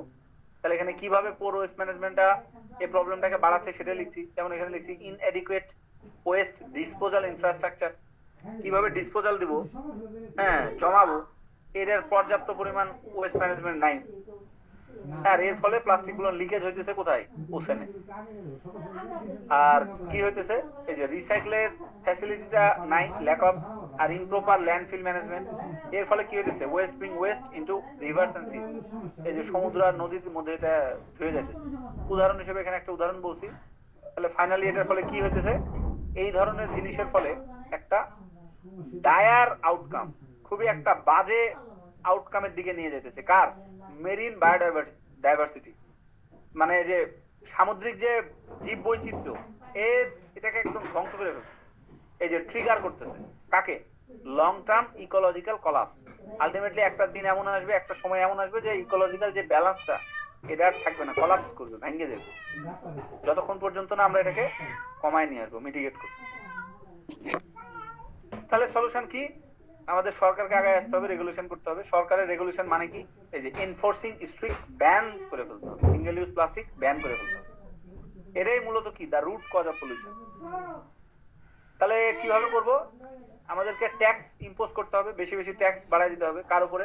প্লাস্টিক প্রোডাকশনের উপর। আর প্রমোট করতে হবে কাকে? Bio degradable alternative. যেমন কেনিয়া এরকম ঘটনা ঘটায় প্রায় 80% ওয়েস্টকে কমায় নিয়ে আসতে পারছে, কারণ ওরা 2017 সালে এটাকে ব্যান করছিল। আরেকটা সলিউশন হতে পারে রিসাইক্লিং এন্ড অ্যাওয়ারনেস। যদি আমরা ইকোনমিক মডেল এবং পাবলিক এডুকেশনের উপরে যদি ইনভেস্টটা বাড়াই, তাহলে লোকজন এগুলো বুঝবে। হ্যাঁ, তো আমরা এরকম গভর্নমেন্ট পলিসির মাধ্যমে প্লাস্টিক প্রোডাকশনটাকে ট্যাকল করতে পারি, হ্যাঁ ইনোভেশন করতে পারি, রিসাইক্লিংটাকে, আর অ্যাওয়ারনেস ক্যাম্পেইনটা চালাতে পারি। এর ফলে কি হবে? আমরা কনজিউমারের বিহেভিয়ারকে যদি একটু নিয়ন্ত্রণ করতে পারি, তাহলে একটা হ্যাঁ সম্মিলিত একটা সাইনার্জিস্টিক ইফেক্ট আমরা ক্রিয়েট করতে পারবো, ক্রিয়েটিং এর মাধ্যমে এই কাজটা করতে পারবো। যদি এগুলো হয় তাহলে শেষমেশ গিয়ে আমরা এই যে in conclusion social plastic ocean plastic pollution, যেটা কি করে এক্সেসিভ প্লাস্টিক ইউজের কারণে হয়, পোর ওয়েস্ট ম্যানেজমেন্টের জন্য হয়, এখানে গিয়ে আবার আমরা রিফ্রেজিং করতেছি, আবার ওই কথাগুলো আবার ঘুরে বলতেছি। কিন্তু আমরা পলিসি ইন্টারভেনশন নাই, হস্তক্ষেপ নাই, রিসাইক্লিং নাই, আর গ্লোবাল অ্যাওয়ারনেস নাই, এই কারণে এই ঘটনাগুলো হচ্ছে। তো যেগুলো যদি অফার করতে পারি তাহলে আমরা অ্যাকশনেবল সলিউশনটা পাবো। তাহলে ফাইনালি গিয়ে ইন্টারন্যাশনাল কোঅপারেশন যদি আমরা নিশ্চিত করতে পারি, ইমিডিয়েট অ্যাকশন যদি আমরা নিশ্চিত করতে পারি, তাহলে ইরিভার্সিবল ড্যামেজ মেরিন লাইফে ঘটার আগেই আমরা একটা সাস্টেনেবল ফিউচারকে সিকিউর করতে পারি। আমি যে পুরো জিনিসটা যখন আমি রিডিং করলাম তখন আপনারা কি জিনিসটাকে অনুধাবন করতে পারতেছিলেন যে আসলে প্যারাগ্রাফ গুলোকে কিভাবে আমি গুছায় গুছায় পুরো এসেটাকে আমি সামনের দিকে নিয়ে গেলাম, এবং এটার যে একটা ফ্লো, এটার যে একটা কোহেশন, হ্যাঁ এটার যে গ্রামাটিক্যাল অ্যাকিউরেসি, তারপরে হলো আপনার vocabulary, lexical resource plus task response, সবগুলো ক্রাইটেরিয়া ব্যান্ড ডেসক্রিপ্টরের ফুলফিল করে মিট করে মূলত এই জিনিসটাকে লেখা হয়েছে, এই টেমপ্লেট গুলোকে লেখা হয়েছে। এবং এটার উদাহরণ এই যে নিচের দিকে কিভাবে ইউজ করবো সেটা আমি দেখাই দিচ্ছি। প্রবলেম সলিউশনের এই স্লাইডটা ক্লিয়ার সবাই?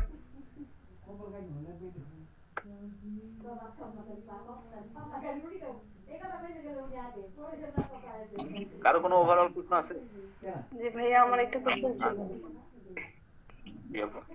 ভাইয়া, ওই যে আমরা যখন এক্সাম্পলটা দেই যে স্ট্যাটিস্টিক্যাল এভিডেন্সটা মানে এড করি, ওইটা ঠিক মতো বুঝি না আসলে। যে কোনো মানে টপিকে আমি কিভাবে হচ্ছে এটা এক্সাম্পলটা দিব?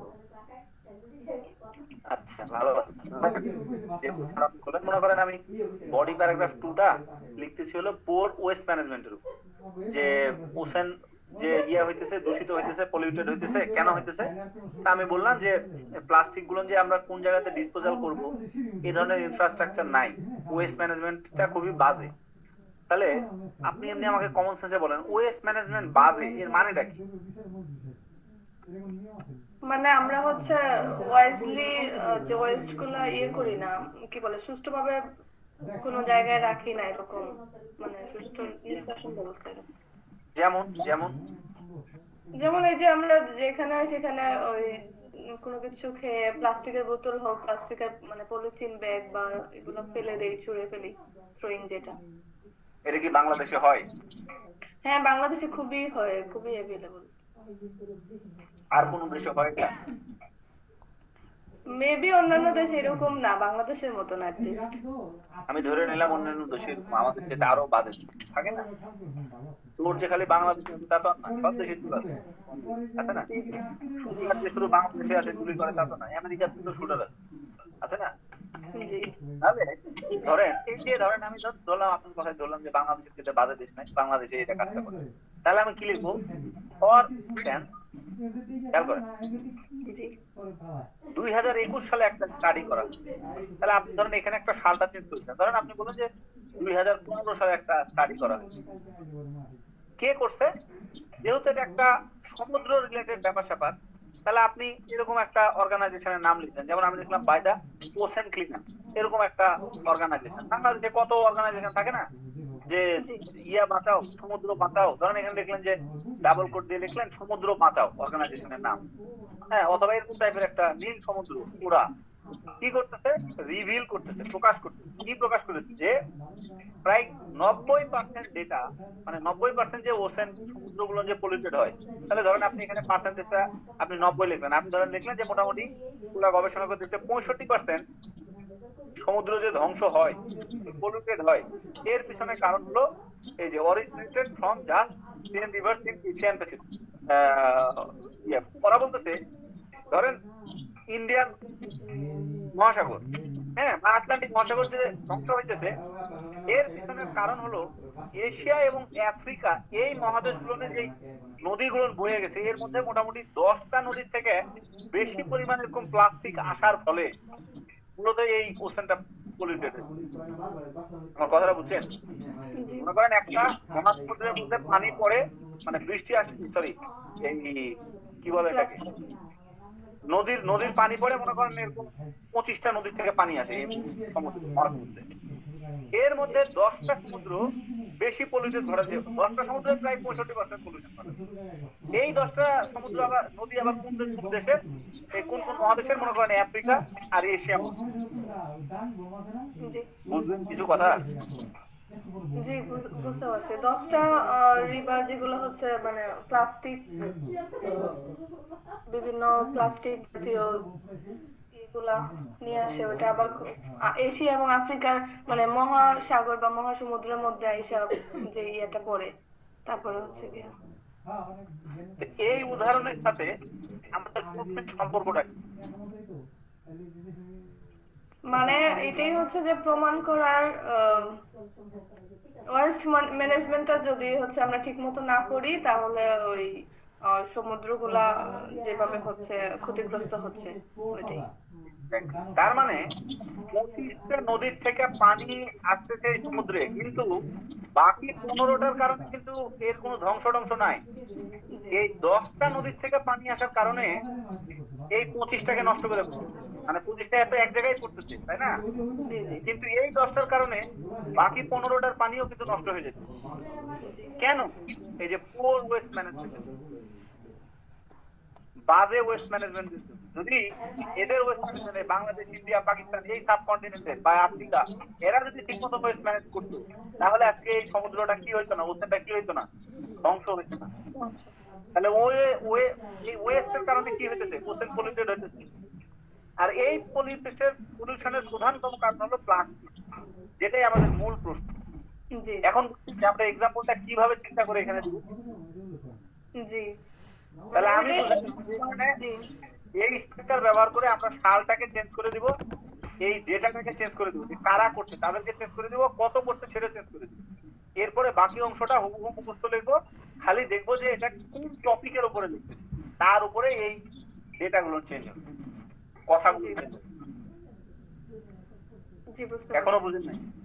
বুঝতে পারছি, কিন্তু হচ্ছে মানে এতদিন একটা কনফিউশন ছিল যে আমি যে কোনো টপিক আসলে যে এরকম ভাবে একটা স্ট্যাটিস্টিক্যাল রিপোর্ট দাঁড় করাবো, এটা হচ্ছে কি। এখন এখানে আবার একটা কথা আছে,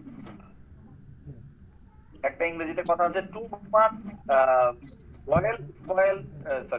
growth spoil the broth, too much cook spoil the broth. বুঝলেন এই ইংলিশটা? জি ওই যে অতি অধিক সুন্দর গাজন নষ্ট, অথবা এমনি নরমালি বোঝা যায় যে টু মাচ কুক মানে বেশি যদি কুক করে ফেলেন, তাহলে স্পয়েল মানে নষ্ট করে, দা ব্রুট, ব্রুট মানে হলো ঝোল, BROOT, ব্রুট মানে ঝোল। বেশি রান্না করলে ঝোল কি হয়? নষ্ট হয়ে যায়, ঝোল পুড়ে যায়। তার মানে আপনি যখন 3টা বডি প্যারাগ্রাফ যদি লেখেন, ফর এক্সাম্পল 3টা বডি প্যারাগ্রাফে যদি এরকম চোরাই মার্কা উদাহরণ দেন, তাহলে তো এক্সামিনার বুঝে ফেলবে যে এটা হলো পুরাটাই চোরাই। কথাটা বুঝছেন? তাহলে সবচেয়ে সেফ হলে এরকম ডেটা টাইপের জিনিস আপনি হয়তো একটাতে দিলেন আর 2টা অন্য উদাহরণ দিলেন, অথবা একটাতে দিলেন হলো এই টাইপের উদাহরণ, একটাতে দিলেন নিজের মতন উদাহরণ, আর একটাতে উদাহরণই দিলেন, তাহলে আপনি ধরা পড়বেন না। কিন্তু আপনি 3টাতেই স্পাইসি মামু খায়া যাও এরকম করে সবটাতেই খালি এই সিস্টেমে মাইন্ড, তাহলে আপনি কিন্তু ধরা। এক্সামিনার কিন্তু খুব চালাক। বাকিরা কি জিনিসপত্র কিছু বুঝলেন নাকি খালি শুনতেছেন? খালি ক্লাসের মধ্যে শুয়ে শুয়ে শুয়ে ক্লাস করতেছেন, মোবাইলটা উপরের দিকে ধরে খালি দেখতেছি, এরকম নাকি? আবার এই গেল প্রবলেম সলিউশন। এরপরে আমরা দেখবো বোথ ভিউ। যেহেতু অলরেডি আপনাদেরকে টেমপ্লেটে 2টা জিনিস বুঝাই দিছি, বোথ ভিউ নিয়ে তেমন কোনো আলোচনা নাই, খালি সিঙ্গেল ইউজে একটা দিকে আলোচনা করতেছিলাম, আর বোথ ভিউয়ে উভয় দিকে আলোচনা করব। উভয় দিকে আলোচনা শুধু করলে হবে না, আমার কথার মধ্যে উভয় ব্যাপারটা থাকতে হবে। তাহলে উভয় ব্যাপারটা মানে হলো এই যে বোথ শব্দটা। তাহলে আমরা যদি প্রথম লাইনটাই পড়ি, তাহলে বুঝে ফেলবো। দেখেন, দ্য ইনক্রিজিং প্রমিনেন্স অফ, বিষয়টা কি? বোথ ভিউ এর বিষয়টা। তাহলে ধরেন একটা বোথ ভিউ হইতে পারে, আমি এই নিচের এক্সাম্পল দিয়ে দেখাই। আমরা নিচে কি নিয়ে আলোচনা করব? মনে করেন আমরা অনলাইন এডুকেশন ভালো নাকি ট্র্যাডিশনাল ক্লাসরুম ভালো। ট্র্যাডিশনাল ক্লাসরুম মানে আমরা যে ইউনিভার্সিটিতে গিয়ে গিয়ে যে পড়ি বা স্কুলে গিয়ে গিয়ে যে পড়ি সেটা ভালো, মানে সহজ কথা হলো অফলাইন আইএলটিএস ভালো না অনলাইন আইএলটিএস ভালো, এইটা আপনাকে প্রমাণ দিতে হবে। তাহলে অনলাইন আইএলটিএস কেন ভালো সেটার কয়টা পয়েন্ট দিবেন? 2টা পয়েন্ট। আর অফলাইন আইএলটিএস কেন ভালো সেটার আপনি 2টা পয়েন্ট দিবেন। এটাই হলো আমার বোধ ভিউ। তাহলে আসেন দেখি, এখানে দুইটা ভেরিয়েশন দেওয়া আছে, আপনার যেটা ভালো লাগে সেটা লিখবেন। তা আমি প্রথমটাই বলতেছি, দ্য ইনক্রিজিং প্রমিনেন্স অফ, বিষয়টা কি? তাহলে বিষয়টা হলো যে ধরেন এই যে online education versus offline education, তাহলে এটা একটা বিষয়। অথবা ওখানে বিষয়টা পড়লাম না, পড়লে এখানে তাই লিখে দিলাম, has led to a wide speed discussion regarding is multifaceted implication. এই যে মাল্টিফেস মানে বোধ ভিউ, মাল্টিফেস মানে কি অনেকগুলা, ফেস মানে কি বহুমুখিতা, বহুরূপতা, কার ঝামেলার, এই জিনিসটার অনেকগুলো ঝামেলা আছে, উভয় দিকে আমাকে রিগার্ড করতে হবে এবং একটা ওয়াইড স্পিড ডিসকাশন। তাহলে কিসে কিসে? এই যে সমাজ, ক্ষেত্র, ব্যক্তি জীবন, presenting the justification behind each stance, stance মানে পক্ষ, উভয় পক্ষেই জাস্টিফিকেশন আছে, পয়েন্ট আছে, এটাকে আমরা প্রেজেন্ট করব। তাহলে আমরা এবার স্টেটমেন্ট দিব, থিসিস স্টেটমেন্ট দিব। তাহলে by critically analysing the arguments for both, question পয়েন্টের 1 দিব অথবা 2 দিব। তাহলে আমি চাইলে এটাকেও ইউজ করতে পারি, চাইলে এটাকেও ইউজ করতে পারি, যেটা আমার ভালো, এটা একটু দেখে ভালো লাগতেছে আমি এটাই লিখব। while a significant segment of the population asserts, একটা নির্দিষ্ট সংখ্যক লোক, বড় ধরনের একটা সেগমেন্ট অংশ পপুলেশন মনে করে যে টপিক 1 মানে প্রথম পক্ষ অনলাইন এডুকেশন কেন ভালো, is the optimal approach, citing, যুক্তিটা কি, কেন ভালো তার যুক্তিটা এখানে। অ্যান্ড ইকুয়াল ভোকাল গ্রুপ, অন্য পক্ষের লোকজন মেনটেন্স দ্যাট এই যে অফলাইন এডুকেশন, অফলাইন আইএলস কেন ভালো, offers more effective and or ethical solutions primarily due to, কেন ভালো তার যুক্তিটা এই জায়গায় দিবে। তাহলে হয়ে গেল আমার থিসিস স্টেটমেন্ট। এখানে কিন্তু অবশ্যই ক্ল্যারিফাই ইওর সাইড দেওয়া লাগবে, যদি এখানে একটা উল্লেখ করি নাই, আপনারা তো জানেন। তাহলে এখানে ক্ল্যারিফাই ইওর সাইডটা যুক্ত করে দিই। তো বডি প্যারাগ্রাফ 1 এর জন্য আমরা এরকম টপিক সেন্টেন্স দিব, ভিউ পয়েন্ট 1 কি কারণে ঘটতেছে তার এখানে পয়েন্টটা দিব। এভাবে করে এই জিনিসগুলো দেখাচ্ছি। এগুলো নিয়ে আমি আর এখনো কোনো ডিসকাস আলোচনা করলাম না, আমি জাস্ট সরাসরি উদাহরণে চলে যাব। এগুলো আপনারা পড়লেই বুঝতে পারবেন যে কিভাবে লেখা রাখছি। এতক্ষণ যেগুলো পড়লাম প্রবলেম সলিউশন আর ওপিনিয়ন, ওগুলোনের মতোই এটা। এখন আসেন এটাকে দেখাই যে কিভাবে আমরা টেমপ্লেটিং ইউজ করে ব্যবহার করতে পারি। আমাকে প্রশ্ন বলতেছে যে some people believe online education is as effective as traditional classroom learning. Offline learning যেরকম ভালো, অনলাইনও এরকম ভালো। ডিসকাস এই যে while others disagree, অন্যরা তাই মনে করে না। সো ডিসকাস বোথ দাও আর give your opinion দাও।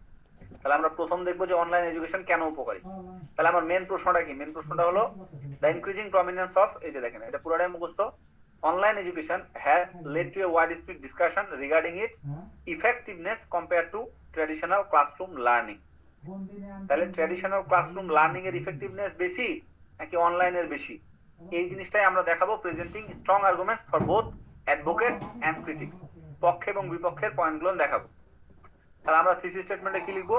মুখস্থ, while a significant segment of the population asserts that, কি দেয়? প্রথম পয়েন্ট হলো অনলাইন এডুকেশন কি করে, অফার করে। এক নম্বর হলো ফ্লেক্সিবিলিটি এন্ড অ্যাক্সেসিবিলিটি। ফ্লেক্সিবিলিটি কি জিনিস?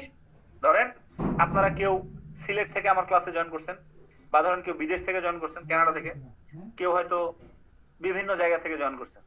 তাহলে এই যে কি আপনারা ফ্লেক্সিবল এবং এটা রাতে পড়তে পারতেছেন, নট নেসেসারি আপনাকে দিন 10টাতেই আসতে হবে, অথবা আমি চাইলে রাতে 11টার ব্যাচেও আপনাকে পড়াইতে পারি এবং অ্যাক্সেস করতে পারতেছেন, যে কোনো জায়গা থেকে অ্যাক্সেসিবিলিটি পাচ্ছেন। সেটা হলো অনলাইন এডুকেশনের উপকারিতা। An equally vocal group maintains that, মুখস্থ, ট্র্যাডিশনাল ক্লাসরুম কি দিতেছে? প্রোভাইড করতেছে বেটার ইন্টারাকশন। এখন যেমন আমি দেখতে পাচ্ছি না যে আপনারা কি শুয়ে ক্লাস করতেছেন না বসে ক্লাস করতেছেন টেবিলে, তা আপনারা আপনাদের ইচ্ছা মতন যে কোনো ভাবে ক্লাস করতেছেন, সেই যে বেটার ইন্টারাকশনটা হইতেছে না। কিন্তু আমরা যদি ফিজিক্যালি থাকতাম তাহলে আপনার ইন্টারাকশনটা ভালো হইতো, আপনার চোখ দেখে আমি বুঝতাম যে আপনি বুঝতেছেন না, তাহলে আপনাকে আরো একটু ভালো মতো বুঝাতে পারতাম। বা আপনাদের কোনো ডিসিপ্লিন নাই এই ক্লাসের মধ্যে, চাইলে কেউ জয়েন করছেন কেউ বের হয়ে যেতেছেন, এই যে ডিসিপ্লিন নাই, কিন্তু নর্মাল ক্লাস হলে এই ডিসিপ্লিনটা মেনটেন হইতো। সো ট্র্যাডিশনাল ক্লাসরুম আমাকে এই উপকারটা দিচ্ছে। সো আলটিমেটলি আমার এসেটা কি করবে? Will critically analyse both perspectives before offering A balanced conclusion. Balance conclusion কেন লিখছি? কারণ এই যে বলছে তোমার ভিউটা কি, গিভ ইউর ওপিনিয়ন। এই জন্য আমি বললাম যে আমি আমার ওপিনিয়ন দিব, ব্যালেন্স কনক্লুশন দেওয়ার আগে আমি উভয় পার্সপেক্টিভকে ব্যাখ্যা করবো। এই যে বোথ পার্সপেক্টিভ বললাম, এটাই হলো বোথ ভিউ। তাহলে আমার প্রথম ভিউ পয়েন্টটা কি? যে অনলাইন এডুকেশন কেন এফেক্টিভ সেটা উল্লেখ করা। তাহলে কেন এফেক্টিভ? এক নম্বর হলো ফ্লেক্সিবিলিটি এন্ড অ্যাক্সেসিবিলিটি দিচ্ছে। তাহলে এই যে দেখেন একটু পুরোটাই মুখস্থ, primary arguments put forward by proponents of online education is centered on the principle of, এই প্রিন্সিপালের কারণে এই অনলাইন এডুকেশনটা ভালো, যেটা কি which they consider fundamentally beneficial।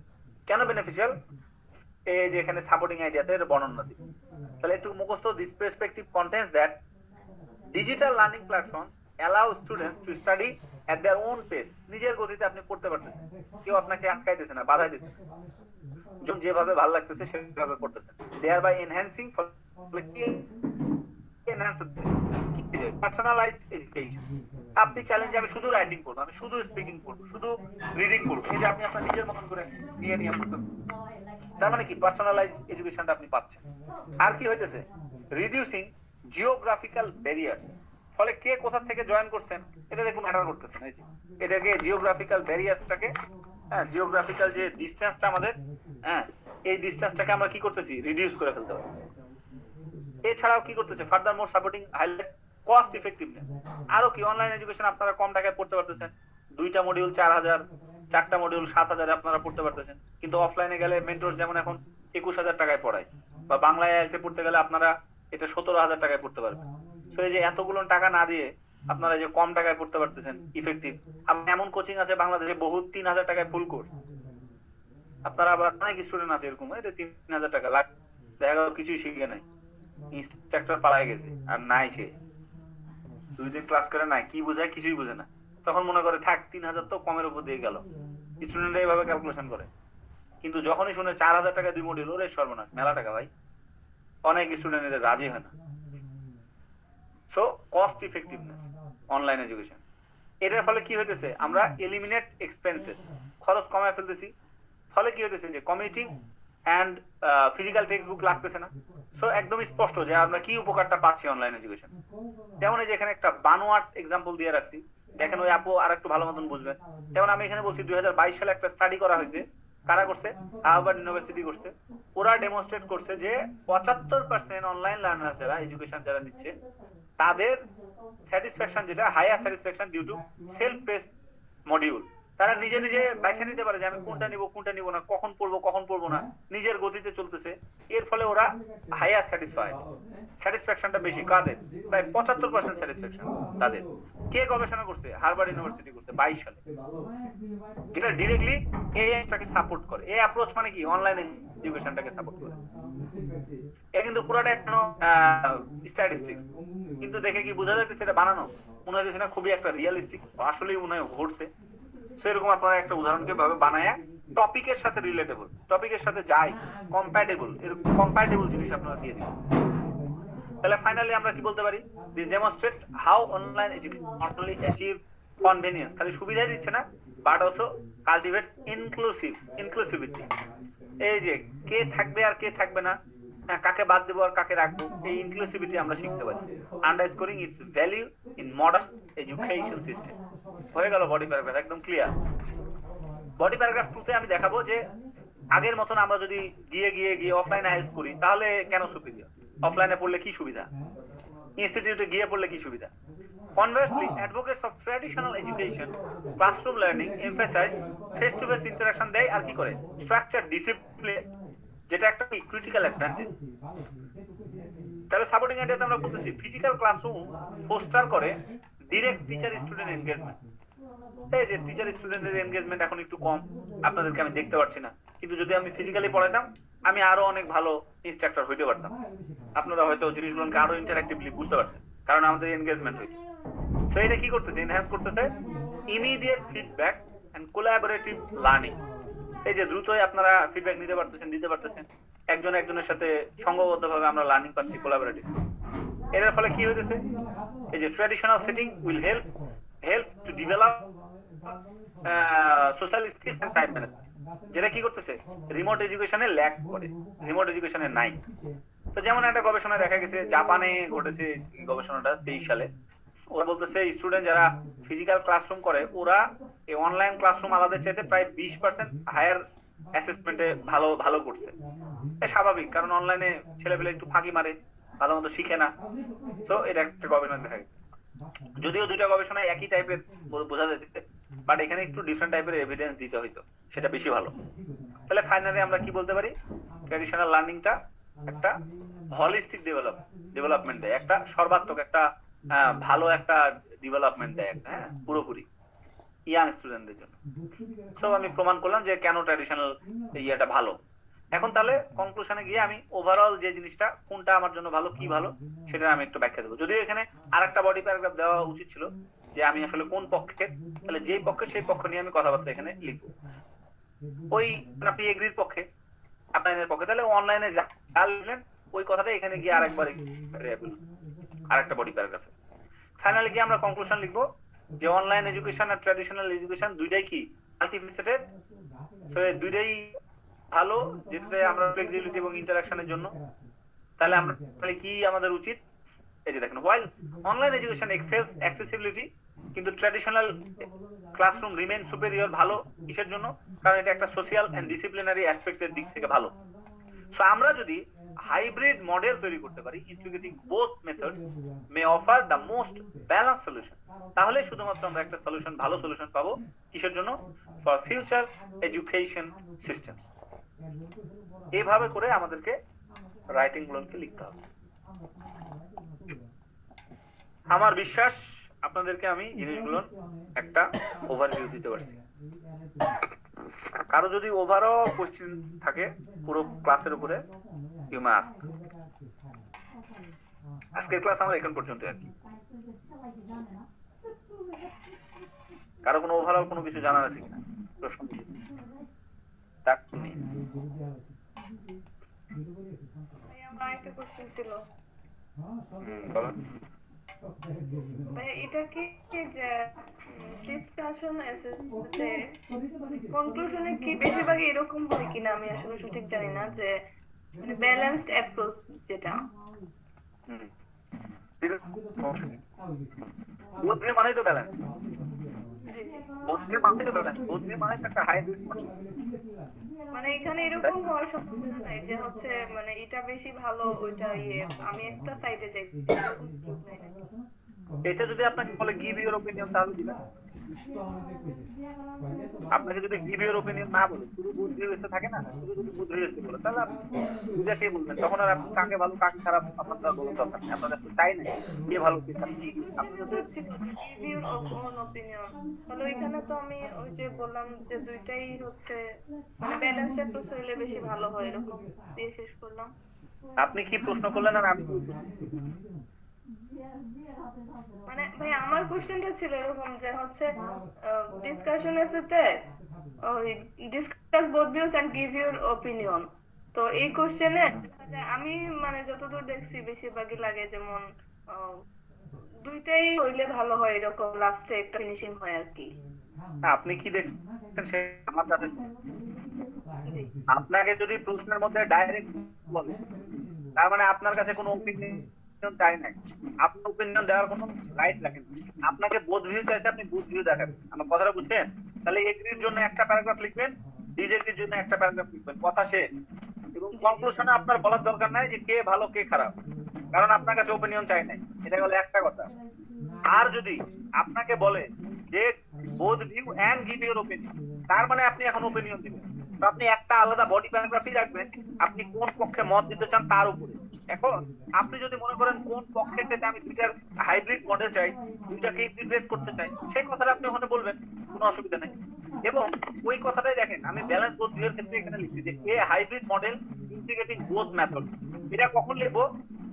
যখন আমাদেরকে বোথ ভিউ শুধু চাইবে, তখন আমরা বোধ ভিউ এই লাইনটা লিখতে পারি যে আমরা যদি দুইটাকে হাইব্রিড মডেল বানাইতে পারি একসাথে লাগাই ইন্টিগ্রেটিং করে, তাহলে সেটা একটা মোর ব্যালেন্স সলিউশন হবে। বুঝতে পারছেন? কিন্তু আপনার কাছে মতামত চাই নাই, আপনি নিজের মতন করে এক পক্ষ নিয়ে গেলেন, ওটা করা যাবে না, ওটা আপনার কাছে চাই নাই, আপনার এটা দেওয়াই যাবে না। যেমন প্রবলেম সলিউশনের ক্ষেত্রে আমি কি বলেছি যে হলো প্রবলেমের আমি কোন প্রবলেমের পক্ষে কোন প্রবলেমের পক্ষে না, কোন সলিউশনের পক্ষে আমি কি বলছি, এবং ওখানে কি ক্ল্যারিফাই ইউর সাইড দিয়ে আমি কোনো লাইন লিখছি ইন্ট্রোডাকশনে? কেন লিখি নাই? যে কথা আপনার কাছে চাই না আপনি ওটা কেন লিখছেন? আপনাকে কি বলছে এটা দিতে?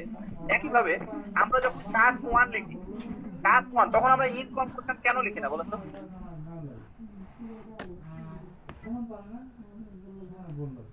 টাস্ক 1 এ কনক্লুশন কেন লিখি না বলেন তো?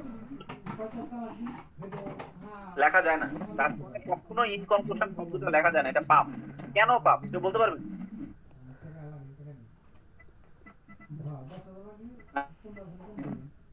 কেউ এটা তো জানতে হবে। কারণ হলো টাস্ক 1 মানে হলো ডেটার ইলাস্ট্রেশন। আপনাকে ডেটা দেওয়া আছে, যেটা কি দেখতেছো সেটা এখানে বর্ণনা করো। এটা কি ভালো না খারাপ, কোন ডেটাটা কেন কম হলো, কম হওয়াটা উচিত হয়েছে কি হয় নাই, বেশি হওয়া উচিত হয়েছে কি হয় নাই, কেন বাংলাদেশের জনসংখ্যা কম ইন্ডিয়ার জনসংখ্যা বেশি, এই মতামত আপনার কাছে চাই নাই, আপনার কাছে ওপিনিয়ন চাই না। এই কারণে এখানে কোনো মন্তব্য আমরা করব না, এখানে কোনো মন্তব্য চাইই নাই। আপনাকে বলেছে ডেটাগুলোকে দেখাও, বুঝতে পারছেন? এই কারণে টাস্ক 1 আমি কনক্লুশন দিচ্ছি না। সো বোধ ভিউ চাইলে বোধ ভিউ দেখাইতে হবে, ওপিনিয়ন চাইলে বোধ ভিউ দিয়ে এরপরে আবার ওপিনিয়ন দিতে হবে। আপনার প্রশ্নের উত্তর পাইছেন? জি ভাইয়া। একটা প্রশ্নের সাথে আমি 4টা প্রশ্ন উত্তর দিই। আর কারো কোনো প্রশ্ন আছে?